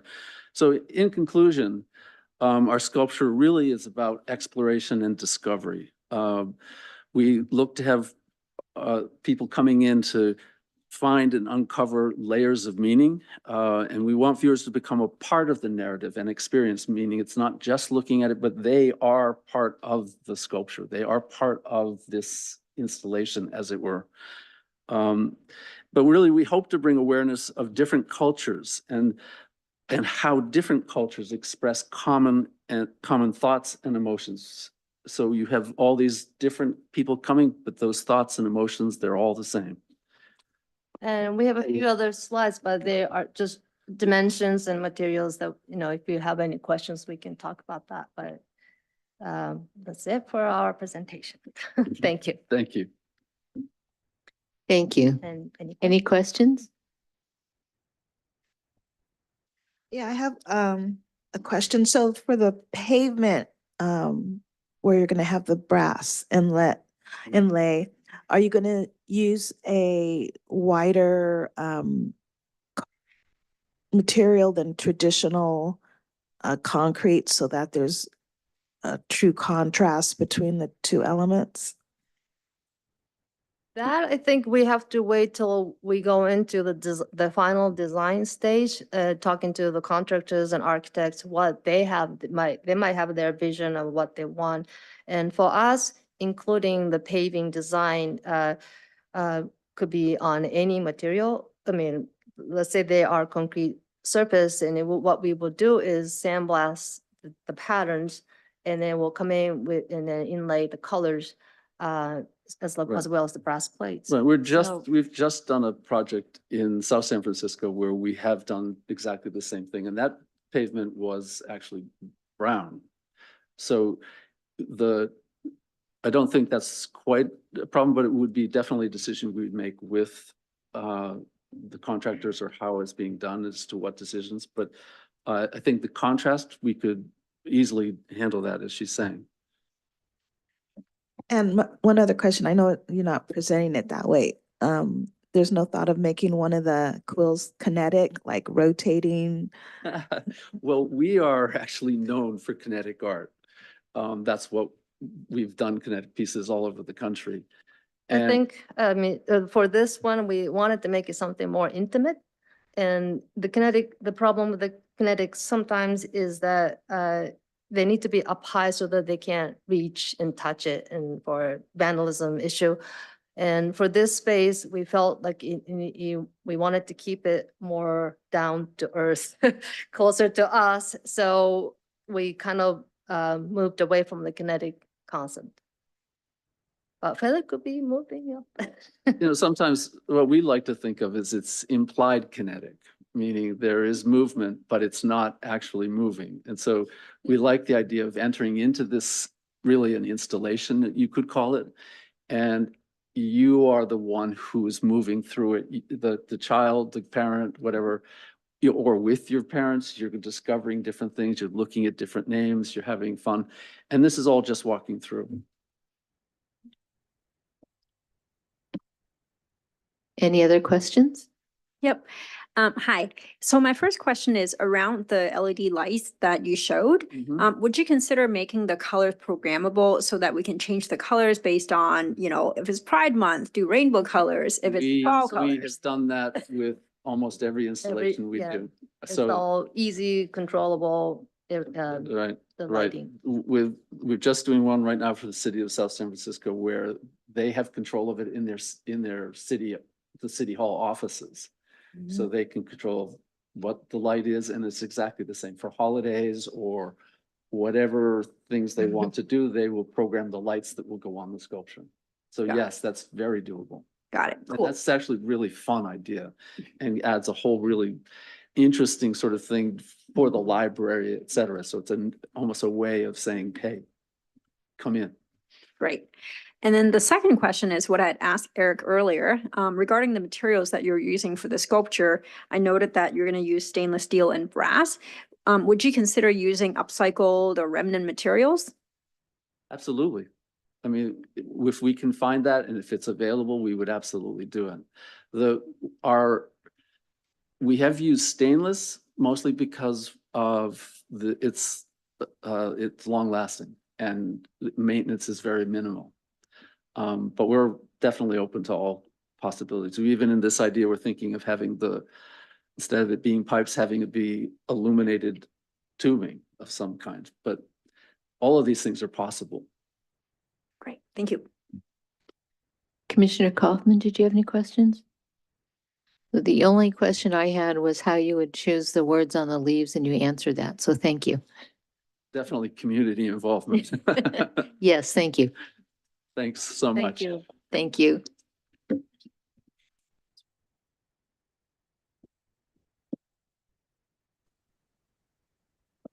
All right, our next presenter is Studio Folia. Joining us via Zoom from Cerritos, James Din. Hi, can you hear me? Yes. Thank you for having me.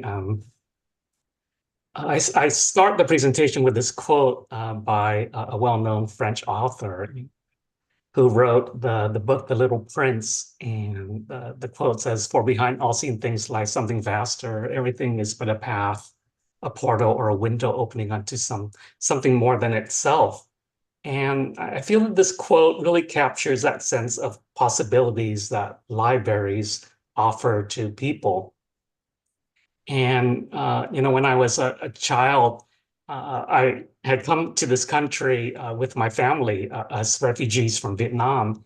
And I remember my parents taking my brother and I to the library because really it was really the safe and a free space that literally opened my young mind to the wonders of the world. Next slide, please.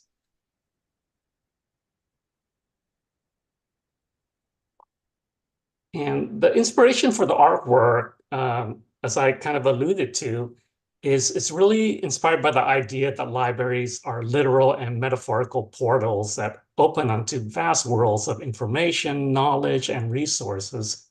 And they're democratic spaces that are inclusive, and they open one's minds to the wonders of the world, and they really make the large world seem very tangible and connected, especially for young people. Next slide, please. So based on this idea that libraries are portals, the proposed sculpture takes on the form of a sun or a moon-shaped gateway that visitors can walk through on their way to or from the library's entrance. And this portal is sort of quote unquote woven from ribbons of steel like a basket.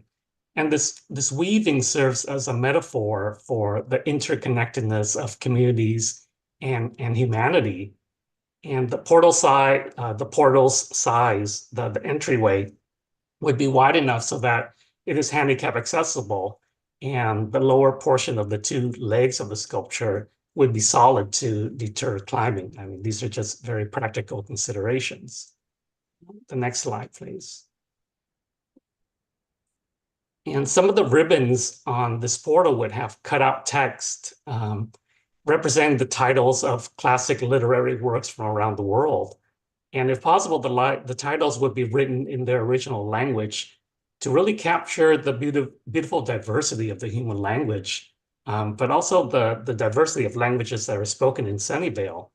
And I will work with library staff and as well as the community to compile a list of the world's great literary classics. And this list would be inclusive and have broad appeal for both children and adults.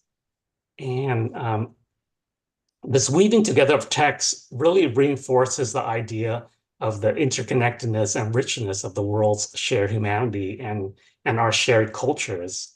And the image on the lower left-hand corner is sort of shows what this woven material and the cutout text would look like. This is from a project that I completed in Helena, Montana, back in 2020. And for that, for this Nebraska project, the text included both Native American and English words, because this community, there's a large presence of Native American communities in Helena, and they wanted to really capture that the teachings of their community.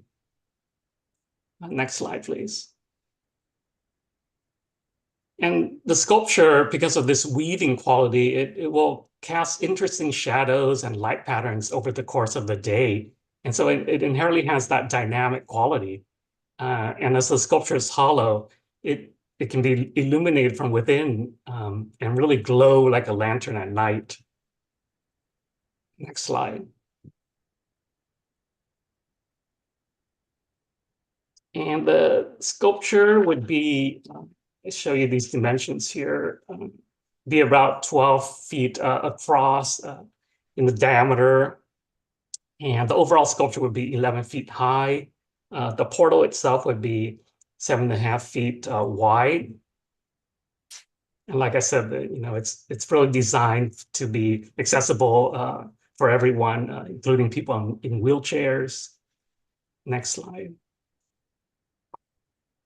And this shows a possible location for the artwork. And the preferred location would be towards the front of the entry courtyard, where people can engage with the artwork as they enter and exit the library.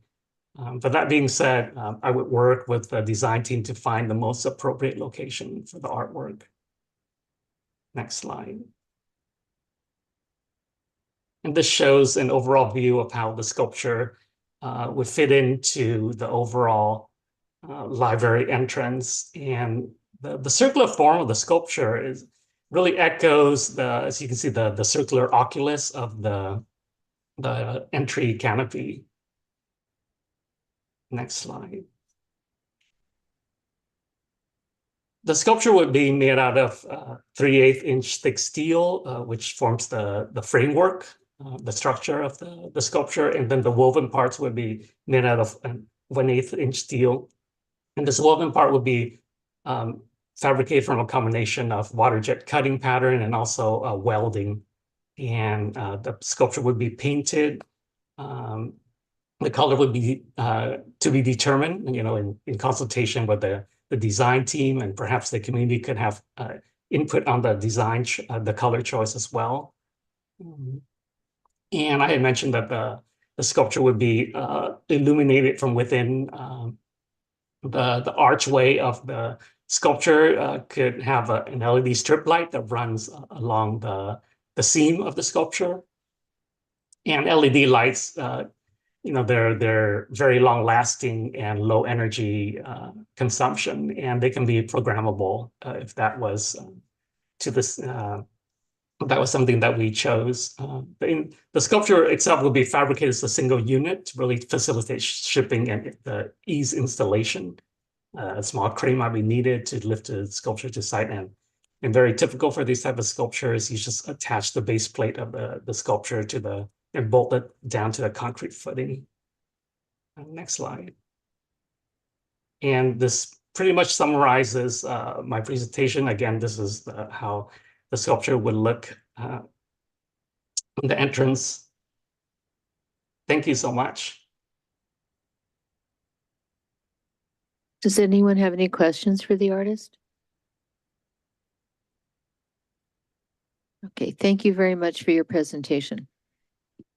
Thank you. Can I move to take a 5-minute break?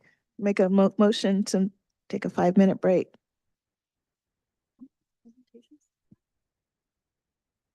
I second. Or just, go, okay. Okay. All right, Kristen, you're on.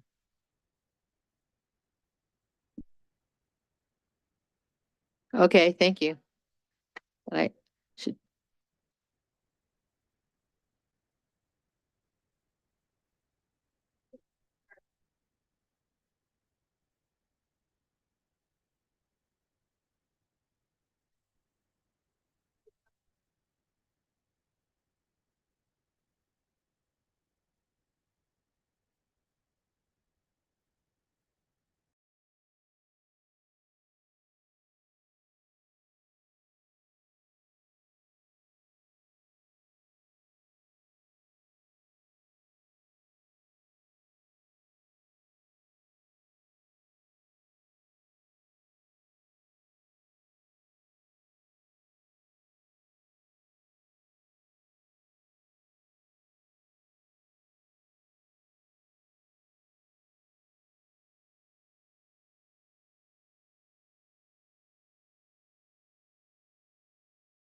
Okay, so we will resume our meeting. Kristen?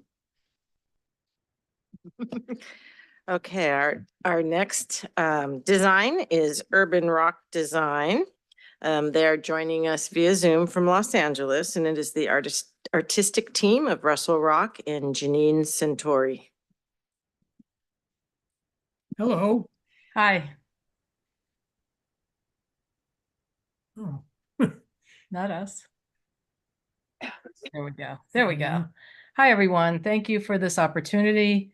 We're going to jump right in. If you could go to the next slide. First of all, I should say that Russell and I have been working together for a number of years, and we like to do public art projects that have an engagement quality to them. And we've explored that in many different ways. So in this proposal that we're calling Perspectives, it's looking at how the built world engages in the natural world, so that one is observing the other. And so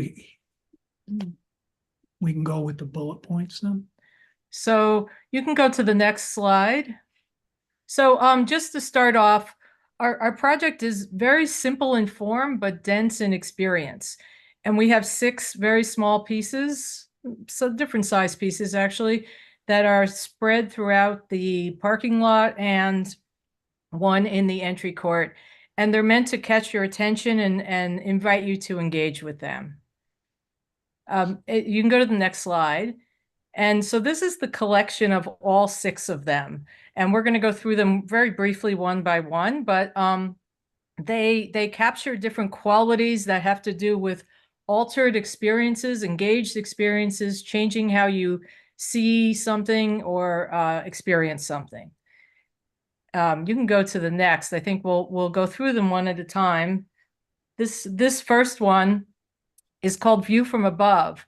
Each of them have an experiential quality to them. So in this one, it's very much like a periscope. You look through that oculus and you see something up in the tree.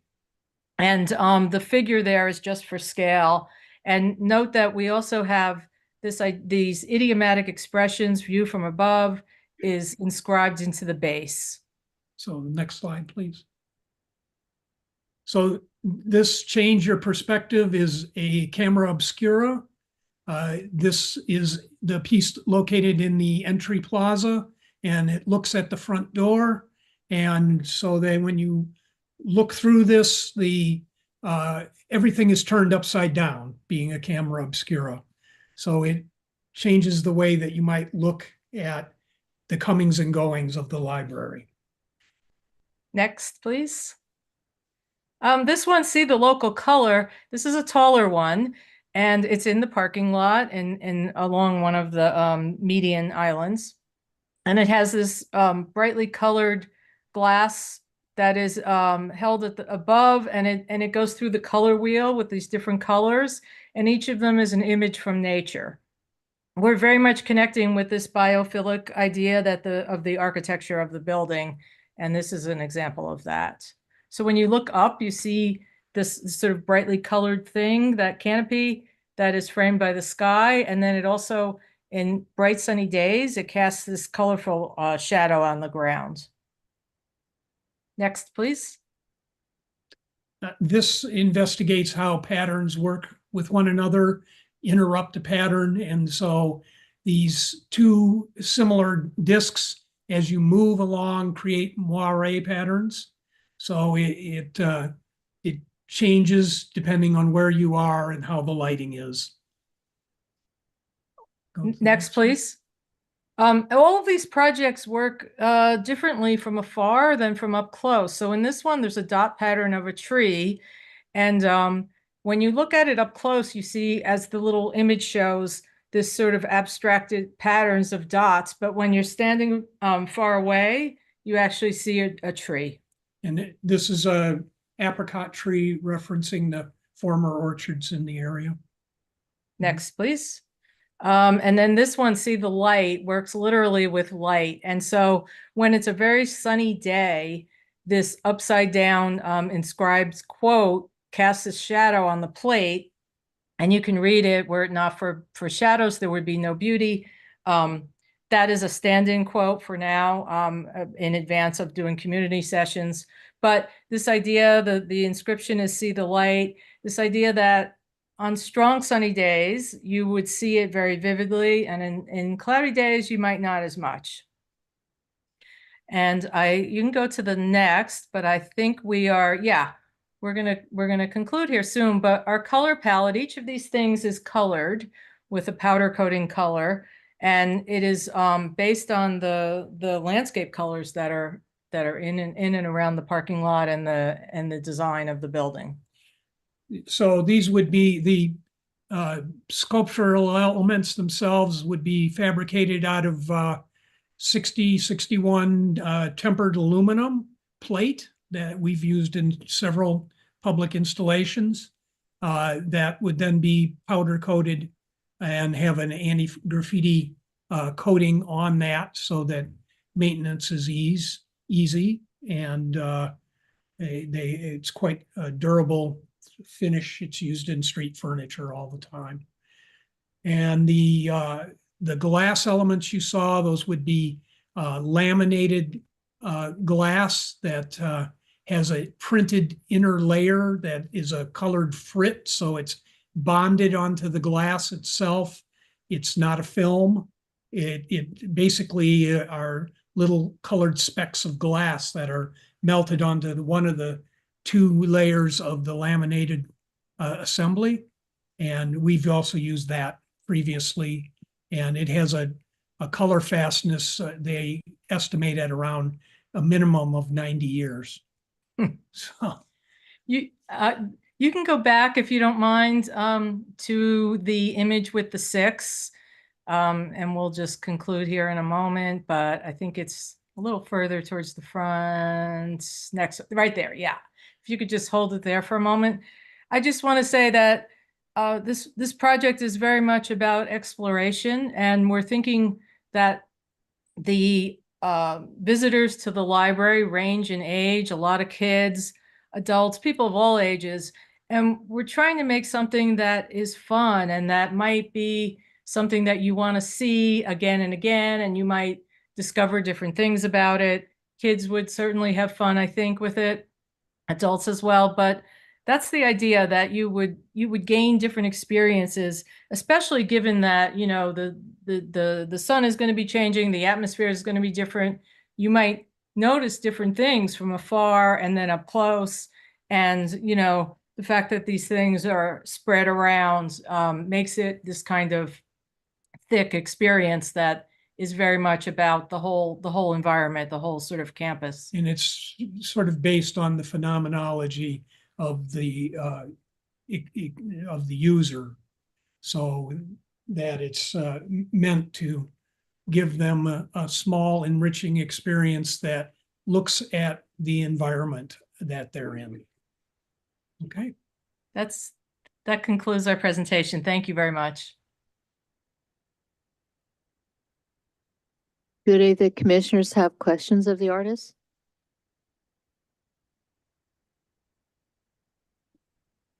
Commissioner Kaufman? Yes. What would be located in the main entrance of the library? That would be the camera obscura. That would be pointed at the entry doors. Okay. Then when you looked at it, you would see the people coming and going, but they would be inverted, you know, upside down. In our site plan, we showed that the 6 pieces are located throughout the parking lot in different areas. And then that one that Russell just mentioned is at the entrance. Are you envisioning that the height of these pieces will be will lend itself to children being able to easily see them and as well, or interact with them, I should say? Yes, we like to make, like on the one that's the one with the oculi, this one, can you see my screen? the height of this is low enough that someone, a tall person, could lean down and a child can see it. Those fine points we would refine during the design development, but that is certainly an issue that I think is very important. And I know the library isn't constructed yet, but I'm wondering if if your work was chosen, if it could be in a place other than a parking lot where it wouldn't be as dangerous for kids to play with. Yes, I mean, that's certainly a possibility. We looked at the site design, and there's a lot of pedestrian paths that go through the parking lot. So we were thinking that those were relatively safe, but certainly there could be an area in and around the library that could be like a concentrated area with these 6 pieces, sure. Thank you. Anyone else have any questions? All right, I'm going to ask the same question that I ask everybody. So maybe you know what my question is going to be. I do. I think we do. So maybe you can just answer it. Okay. Well, we're proposing using an aluminum that the material itself is somewhat specialized in architectural aluminum, but on the other hand, it's possible that it is pretty much 99% recyclable. So it may not be, recycled itself, but it is a material that can have many different lives. So, yeah, I think, in the world of recycling, I know you may be interested in the upcycling aspect of recycling, but there's also the end of life of the materials. And aluminum is really healthy in that respect because it gets melted down. And, another point is that we're not using a whole lot of material. They're kind of on the small side. It's kind of a light touch project, but I appreciate your inquiry there. Right. Thank you. Last call. Okay, Kristen, do you want to introduce the last artist? Yeah, our last proposal tonight is from an artistic team, Wow House, who are located in Sebastopol, and they will be joining us via Zoom tonight. So it is Annie Ostras Constable and Scott Constable.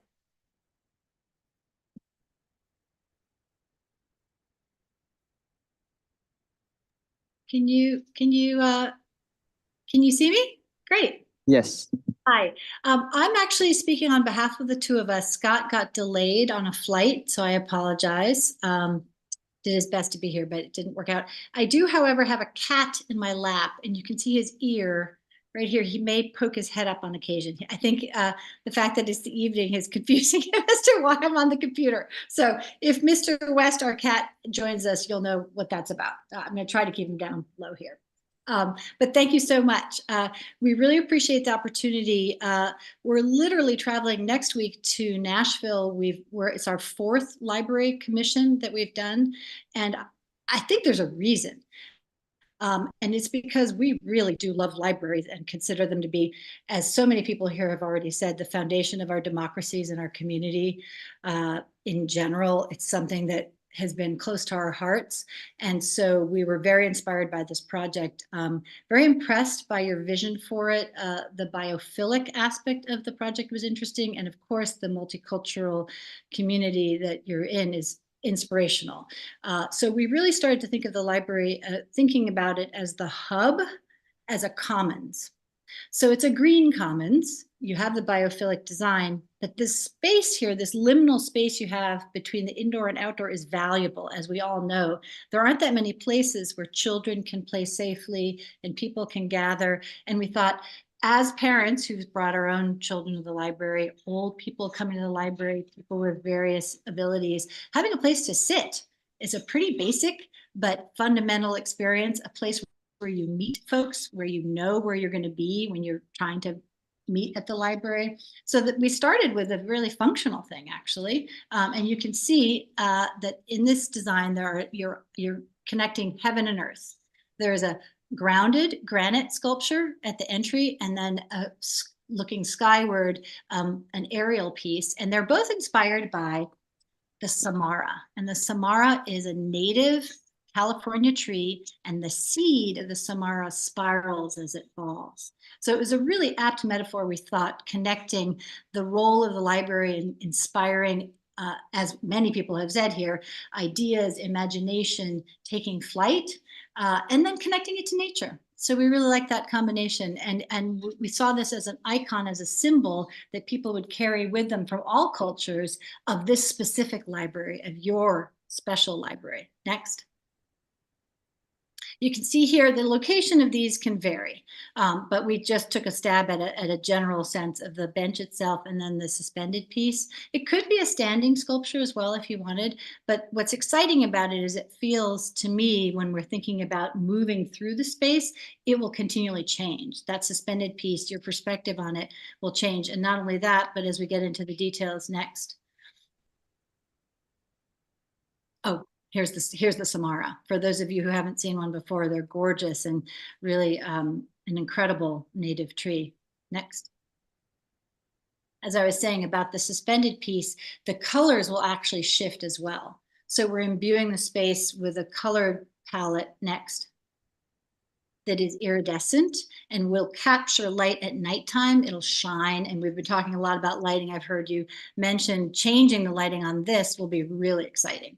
So it can be lit beautifully and will create this sort of beacon in the space, drawing people as a landmark. Next. And the bench element, the functional sculpture, is created out of stone and creates enough room. There's about 6 3/4 feet each branch of that. And so there's a lot of room for people to gather. And I think ultimately it sends a signal of welcoming to all. And that's a really interesting point with a library, is like in that space when you're first entering, you have an invitation to pause, to read, to gather, to connect, to talk to people you might not have talked to otherwise. And so it really feels like that space and this is the Samara, again, the seed, and it will be an opportunity for people in a way that will connect people from different cultures and different places. One last thing I wanted to mention is we had a whole section on community engagement in our presentation that did not somehow get included. And I apologize, we had a longer presentation that was edited, but I did want to say we're known for community engagement. In fact, it's a key aspect of our practice for 25 years. And so ultimately with this project, our vision was to work with this theme of the seed and taking flight and work in your new makerspace, which is an interesting aspect of a contemporary library. The fact that you are indeed not only having books and media and all of the resources we know about, but the makerspace is going to draw in a whole other demographic, and to be able to speak to that as artists. Here we are, makers. Here you are in this library with these opportunities. So the questions we were thinking about to work with a hands-on experience related to the seed itself. So what are the seeds and the resources of the library you love the most? If you could plant a seed of hope for the world, what would you wish for? And so on. So drawing, writing, brainstorming, just as we've done in thinking about artwork for this library, we're inviting people into the creative process to help them understand why we came to this metaphor for your library and tell the story of the Samara from generations to come. And we find that happens a lot with community engagement. Once we talk about the inspiration of an artwork, people take ownership. And if they're involved in a hands-on way, ultimately, we also wanted to do one last thing, which is a seed planting.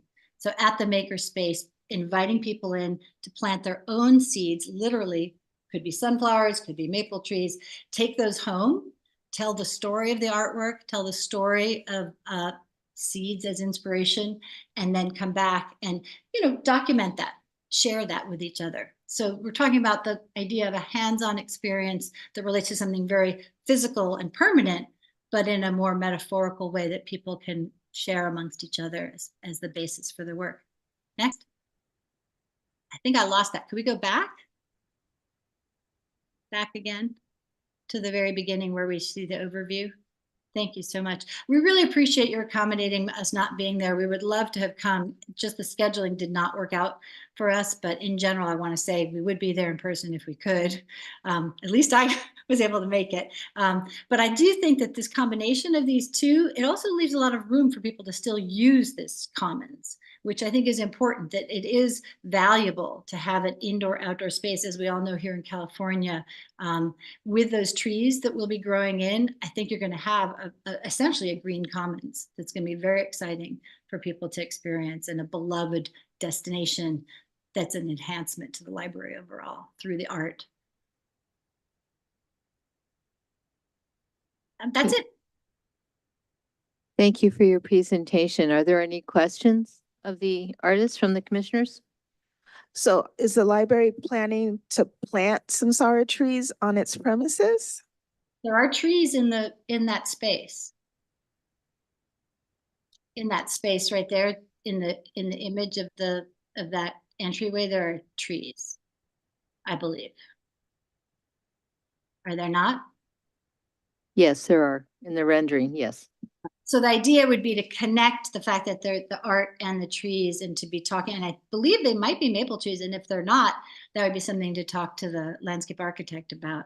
There are lots of ways in which that imagery that gets generated during the maker workshops could also be incorporated permanently. We're doing a lot of work with things being etched and integrated into the paving itself. This is a conceptual phase. So if we had the chance to work with the architects on that, that's certainly an option as well. So once we generate imagery with the community related to this concept, that's something that we could explore with them. This is just the initial first pass.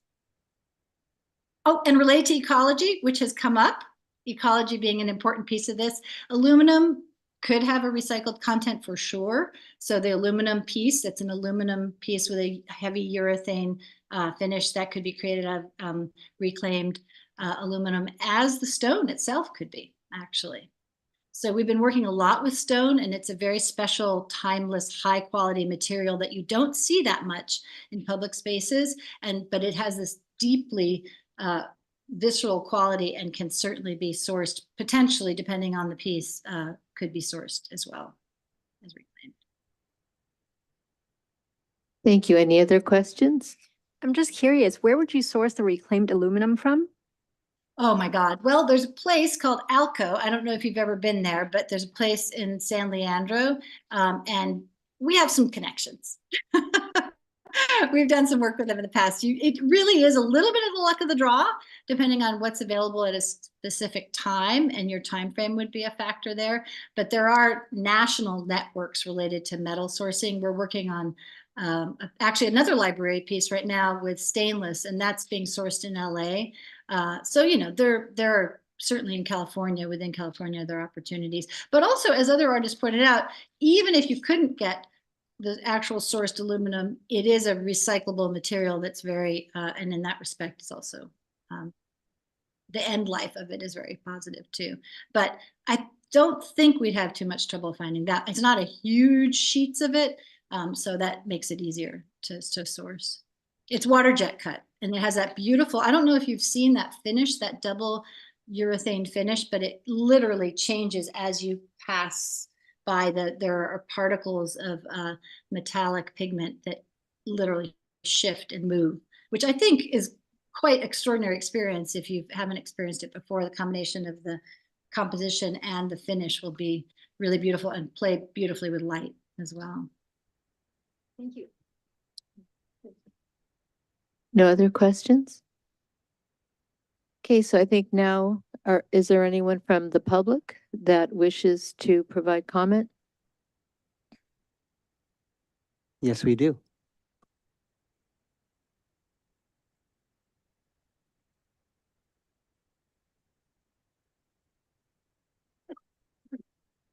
Neela, you're good to go.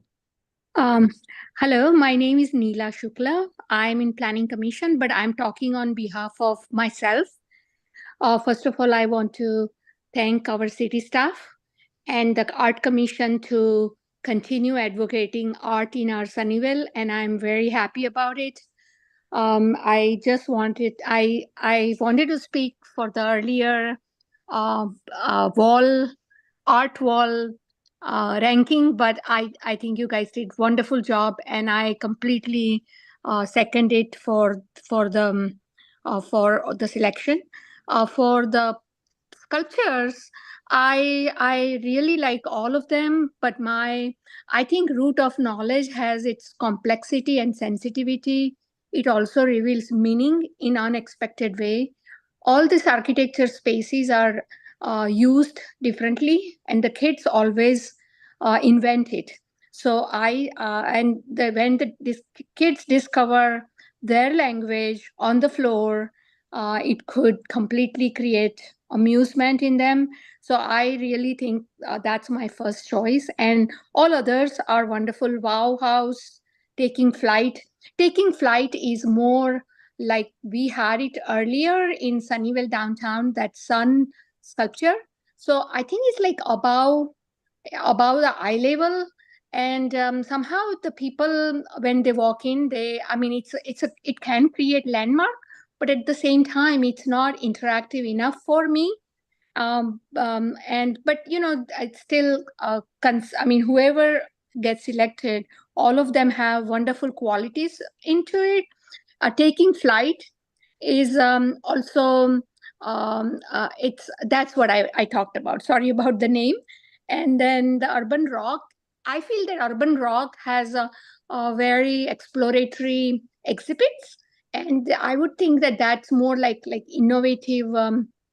It has an innovative quality into it, and it does represent kids, and I think maybe it could be included into like some other room or some narrow area. But that's my comments.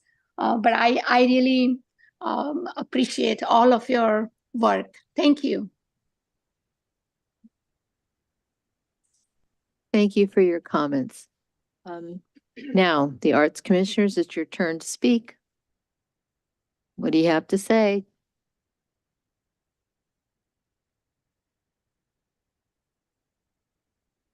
Okay, am I gonna have to start again? No, No, okay, Commissioner Kaufman. I liked a couple of the comments of the last speaker from Wow House. That the sculpture was up higher, and then part of the sculpture was low and it was functional.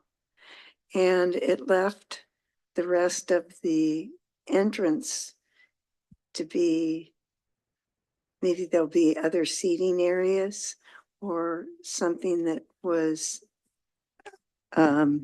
available just for use. I liked that idea. I also thought it was very attractive and interesting, and the way that it would change as the wind blew, as the light changed on it.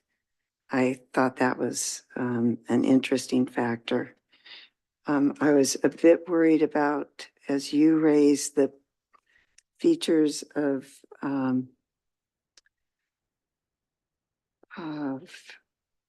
urban rock design with the ones being placed in the parking lot. I thought it was a really interesting idea to have so many things. And it would be good if it were in a park, or if there was more space around the library. And maybe it could be done in the library, the new library across the street here, where there's a lot more space that's going to be available.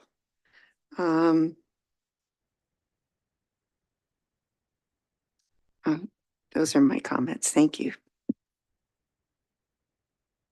Would anyone else like to share their thoughts?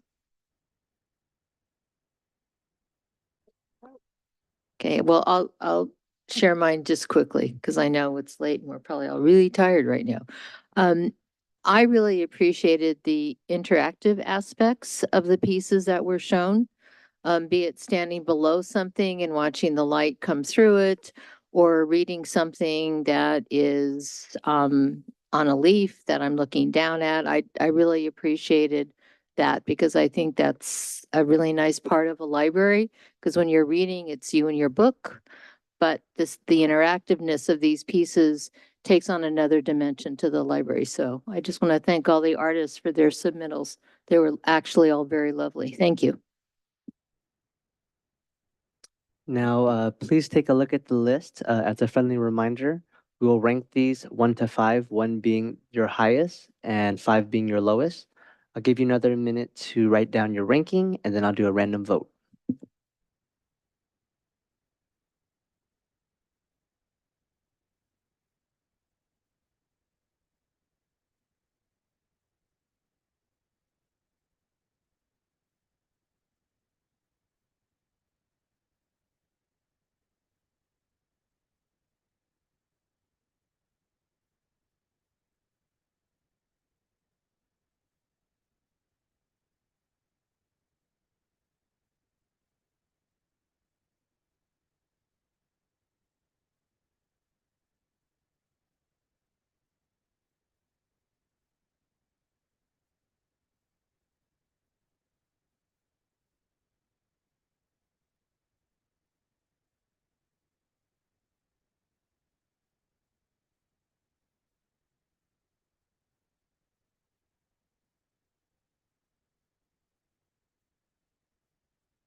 And we'll give you another 30 seconds.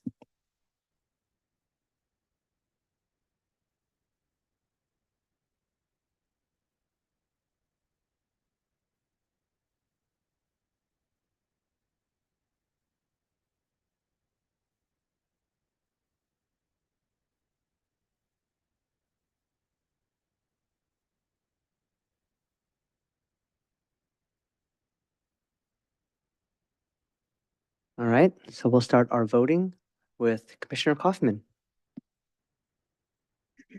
Right, number 1 is, for me, is Wow House. Number 2 is Roots of Knowledge. Number 3, Urban Rock Design. Number 4, Taking Flight. Number 5, Studio Folio. Thank you. Next, we'll do Commissioner Lamb. All right. Number 1 for me is Ride Art Studio with the quilted pens. Number 2 is Miss Constable with the rock bench. Number 3 is Eric Powell with the walkways. Number 4 is Russell Rock with the Oculus and such. Number 5 is Studio Folia. Thank you. Commissioner Eskridge. Number 1 is Ride Art. Number 2 is Powell. Number 3, Studio Folio. Number 4, Urban Rock. And number 5, Wow House.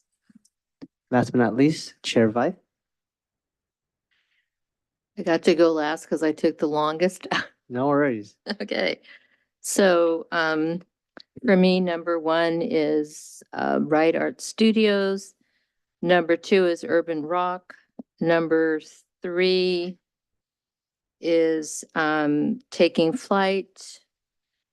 Number 4 is Austerus Constable, the tree, and number 5 is Studio Folia. Thank you. Just give me 1 second.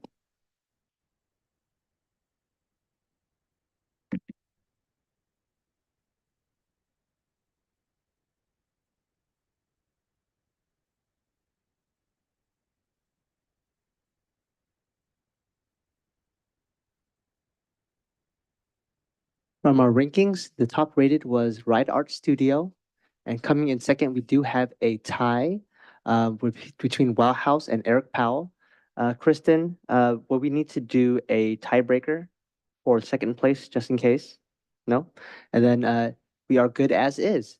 So now we will ask for a motion for first and second to approve the vote for the interior and exterior art pieces.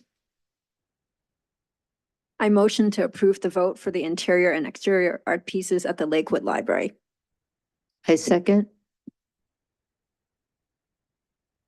I will now do a random voice vote.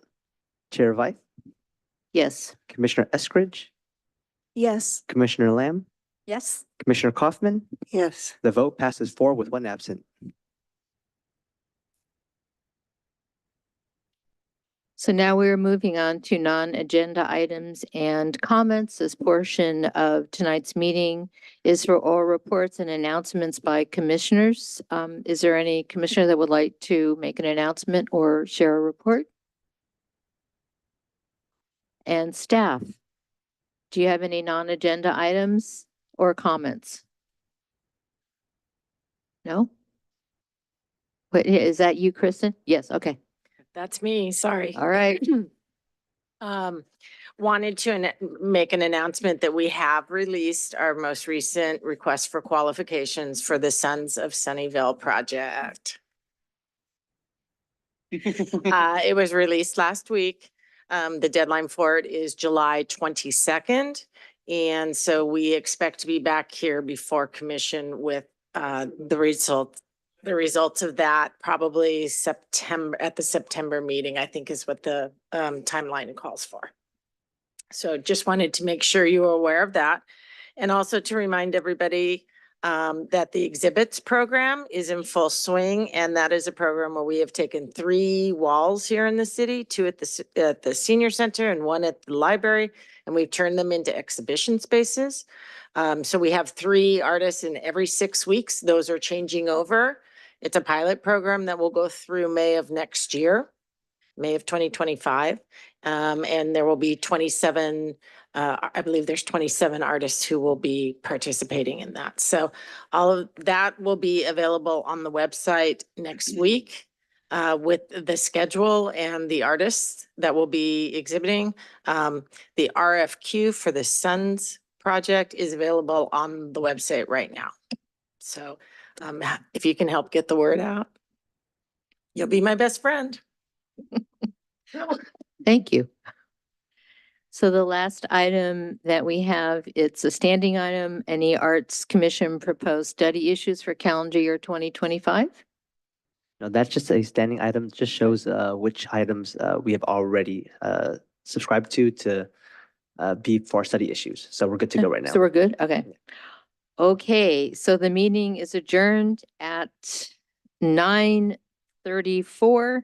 And I want to thank everyone for participating.